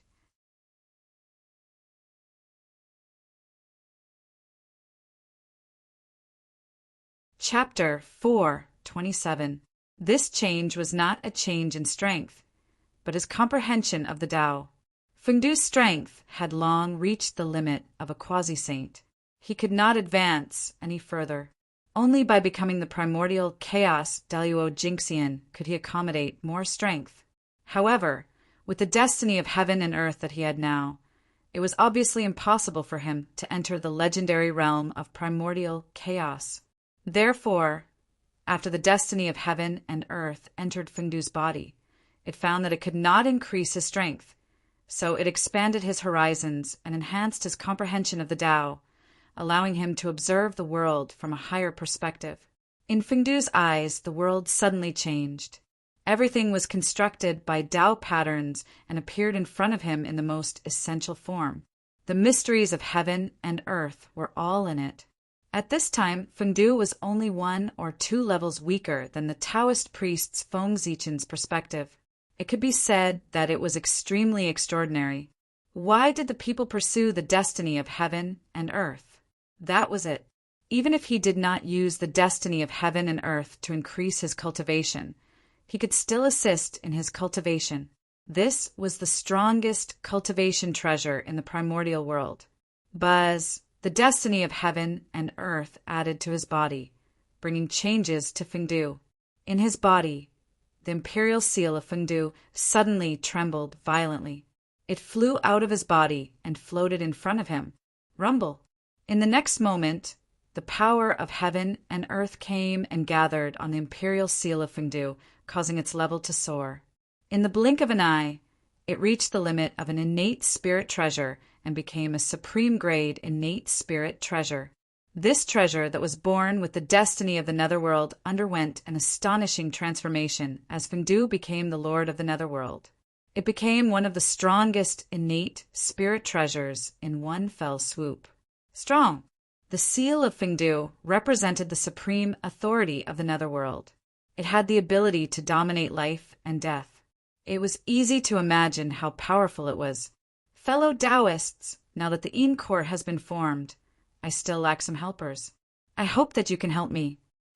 After everything calmed down, Feng Du walked out of the hall and said to the ancestral shamans, without the experts of the shaman race to support them, wouldn't the Yin court become the joke of the primordial world with just the big and small cats of the ghost path? In the vast netherworld, not to mention the Daluo Jingxian, even the Tai Jingxian couldn't take it out. If word got out, who would think highly of the Yin court? In this way, how could the Yin court compete with the celestial court? Yin court had just been established, but it had already lost all of its prestige. This was a scene that Feng Du definitely didn't want to see. Therefore, after stabilizing the Yin court, Feng Du immediately went to the 12 ancestral sorcerers and urged them to quickly send people over. The Yin court has just been established, and it can't be without powerful experts. I'll ask Xing Tian to come over and assist you. As soon as Feng Du finished speaking, Hutu sent out Xing Tian to show her support. Xing Tian, a Khanate Grand Magus, was born from Panga's heart. He could be said to be a top-notch Khanate god. He was the most powerful being in the Hutu, tribicide from Hutu. It could be said that the Lady of Earth had sacrificed a lot to send him here. Thank you, fellow Taoist. Everyone knew how powerful Xing Tian was, although his realm was still Daluo Jingxian, and he had not stepped into the realm of Sage to Be. But his strength had long surpassed the limits of the realm. Even ordinary quasi-saints were no match for him. Xing Tian could be considered a mighty figure in the untainted land. If Feng Zichen dispelled all the external forces, he might not be a match for him. His strength was so strong that few people in the same realm could compete with him. However, Fengdu thought about it. If Xing Tian came, who would be in charge of the Hutu tribe? Fellow Taoist, if Xing Tian comes, what should the Hutu tribe do? Fengdu was puzzled, so he asked directly. After losing Hutu and Xing Tian, the Hutu tribe would be half crippled. Since I'm in the nether realm, the Hutu tribe will naturally follow me. Other than the warriors of the witch tribe, the rest of the Hutu tribe will migrate to the nether realm. After becoming a saint, the Hutu tribe could clearly see the future of the witch tribe. They would perish together with the demon tribe. This was a destiny that could not be changed. Therefore, he wanted to leave some seeds for the witch tribe. The Hutu tribe was his choice. It was not that the Hutu tribe did not want to choose other tribes. But if he chose another tribe, the other ancestral sorcerers would not agree. Since that was the case, he would leave the warriors behind to deal with the great war of the witch-demon tribe. The rest would migrate to the nether realm to reproduce. That's good. Fengdu nodded at the Hutu tribe and looked at the other ancestral sorcerers. To be honest, the Hutu tribe alone was enough to maintain the operation of the Yin court. But who would have too much time on their hands? Well said, well said. Later, I will select a portion of my clansmen and send them to the nether realm. This was all agreed upon earlier. Of course, Di Jiang would not act at the last minute. It's all here. Thank you, fellow Taoists. After thanking everyone again, Fengdu bid farewell and left. The Yin court had just been established, and there were still a lot of things waiting for him to deal with. How could he have time to chat with others? How would the Yin court operate? How would the witch tribe be arranged? How would the power be divided? All of these needed him to deal with. He was really busy. Not to mention how busy Fengdu was in the nether realm. On the other side, Feng Zichen's deduction had already ended. Seeing that the gazes of the primordial world experts were focused on the nether realm, he turned around and escaped into the void. It had been some days since he left the human race. It was time to go back and take a look. Before Feng Zichen left the human race, he was only at the late stage of Daluo Jinxian's cultivation. But now only thousands of years had passed. He was already one of the few great divine powers in the primordial world. There were not many who could match him. Correspondingly, the increase in strength led to the increase in speed. His speed had already reached an inconceivable level.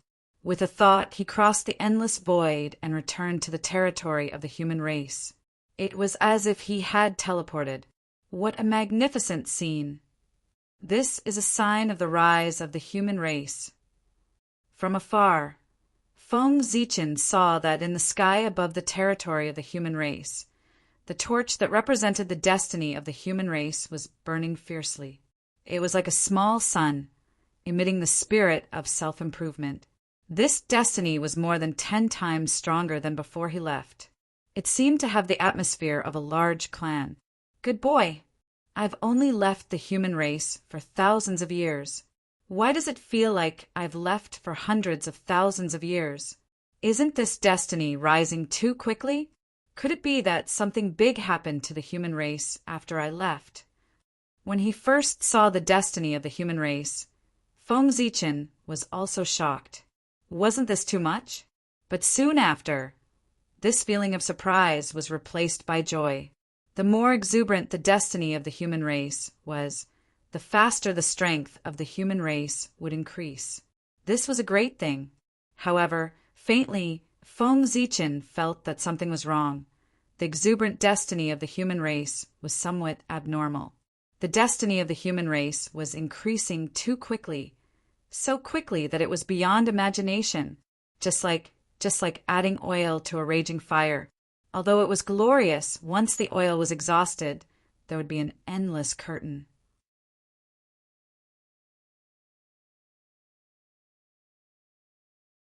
Chapter 428.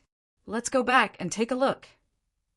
With doubts in his heart, Feng Zichen couldn't help but quicken his pace and walk towards the human imperial court. After Earth turned into reincarnation, the demon clan's massacre of humans was not far away. The changes in the human clan might be related to this. However, after leaving the human clan for a long time, Feng Zichen didn't directly return to the human imperial court. Instead, he hid himself and looked around the human clan's encampment to observe the changes in the human clan in recent years. Why are there so many foreign clans? After taking a few steps, Feng Zichen realized that something was wrong. Under his senses, in the human clan's encampment, other than the grand and imposing aura of the human clan, there were also many foreign clans' auras. This meant that other than the human clan, there were also many foreign clans stationed in the human clan's encampment. This is interesting. With a thought, Feng Zichen took a step forward and directly arrived at the human clan's encampment. In fact, with his realm, if he wanted to know what had happened to the human clan in recent years, he could know everything with a casual deduction. However, anticipation came from the unknown. If everything was concluded by deduction, what fun would there be in life? Playing in the mortal world was also a form of cultivation. As expected after arriving here, Feng Zichen discovered that there were many foreign clans among the people coming and going. They were talking and laughing with the people around them without any ill feelings. These foreign clans all walked in the mortal world in the form of Tao bodies and restrained their auras. They didn't look much different from the human clan. However, what kind of realm was Feng Zichen in? There were too few people in this world who could hide from him. With a slight glance, he knew the origins of these people. There were water clans, divine beasts, innate life forms, and all kinds of clans. There were also demons and shamans. Fortunately, they didn't fight. Moreover, the human clan's encampment had changed significantly compared to before he left. Lively, very lively. If Feng Zichen didn't know that this was the primordial world, he would have thought that he had returned to the bustling city of the future. In his ears, there was the sound of hawking one after another. In front of his eyes, there were shops selling all kinds of goods. There were spirit herbs, divine stones, spirit springs, and all kinds of natural treasures. Everything one could think of was there. It was as if Feng Zichen had not come to a human settlement, but to a large trading market. What surprised him even more was that among the shops, other than the shops that sold treasures of heaven and earth, there were also restaurants. This was truly shocking to the extreme. Smelling the alluring fragrance floating in the air, Feng Zichen's tranquil state of mind began to fluctuate. How nostalgic! He had not eaten for a long time. With mixed feelings, Feng Zichen slowly walked forward, passing through street after street, walking aimlessly. However, the strange thing was that the surrounding pedestrians did not notice his existence at all. Even when Feng Zichen walked past them, it was the same. Feng Zichen did not feel irritated in the middle of a busy city. Instead, he felt a sense of familiarity. It was as if he had returned to the future. He couldn't help but smile and spread his arms, enjoying everything before him. I see. In a trance, Feng Zichen understood why the luck of the human race had increased so quickly. The reason was because of this trading market. He had gathered merchants from all over the world, countless races, and living beings from all over the world. Some flew in the sky, some ran on the ground, and some swam in the sea. There were many kinds of races. It did not include all the races in the untainted world, but it also gathered most of the races in the untainted world. The benefits brought by the gathering of so many living beings were undoubtedly amazing. It was natural for the luck of the human race to soar because of this. In the past, when Feng Zichen went to the wizard tribe, he had asked Taoist Xiandu, Yiyang, to set up a human market to develop trade. Yiyang was also extraordinary. Not only had she completed Feng Zichen's request, but she had also exceeded Feng Zichen's expectations.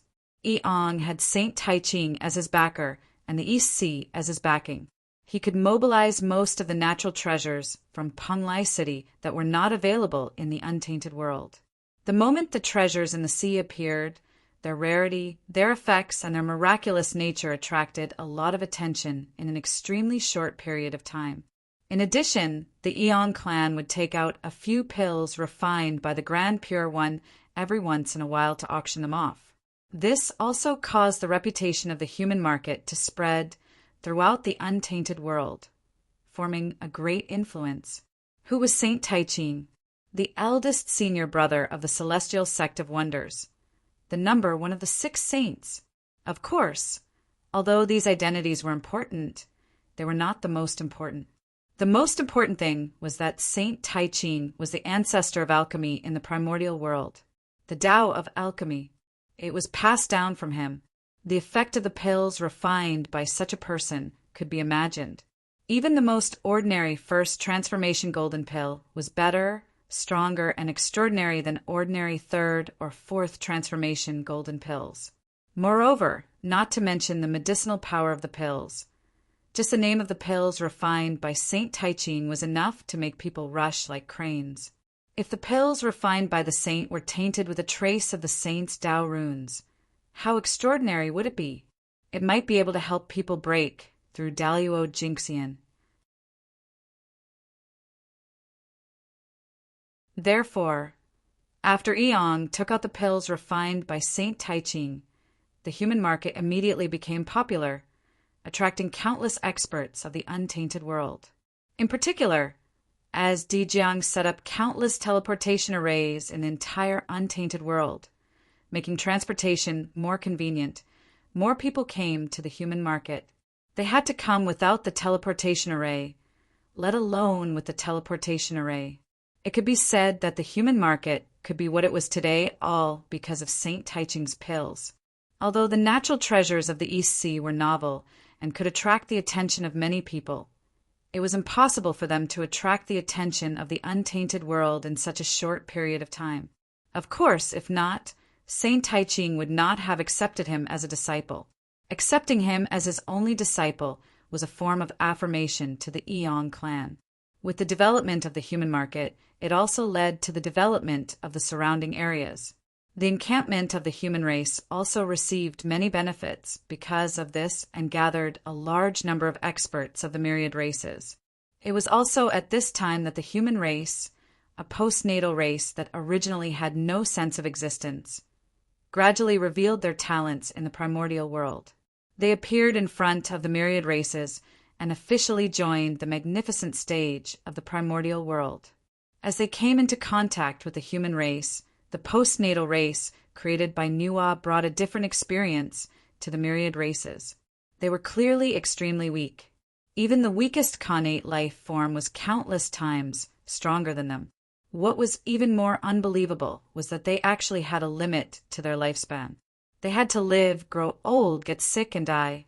In fact, some humans could not even absorb the connate chi when they were born. It was really unbelievable. You're tuning in to the Thunder Spear YouTube channel. Don't forget to subscribe and join us on this journey to catch the most captivating stories.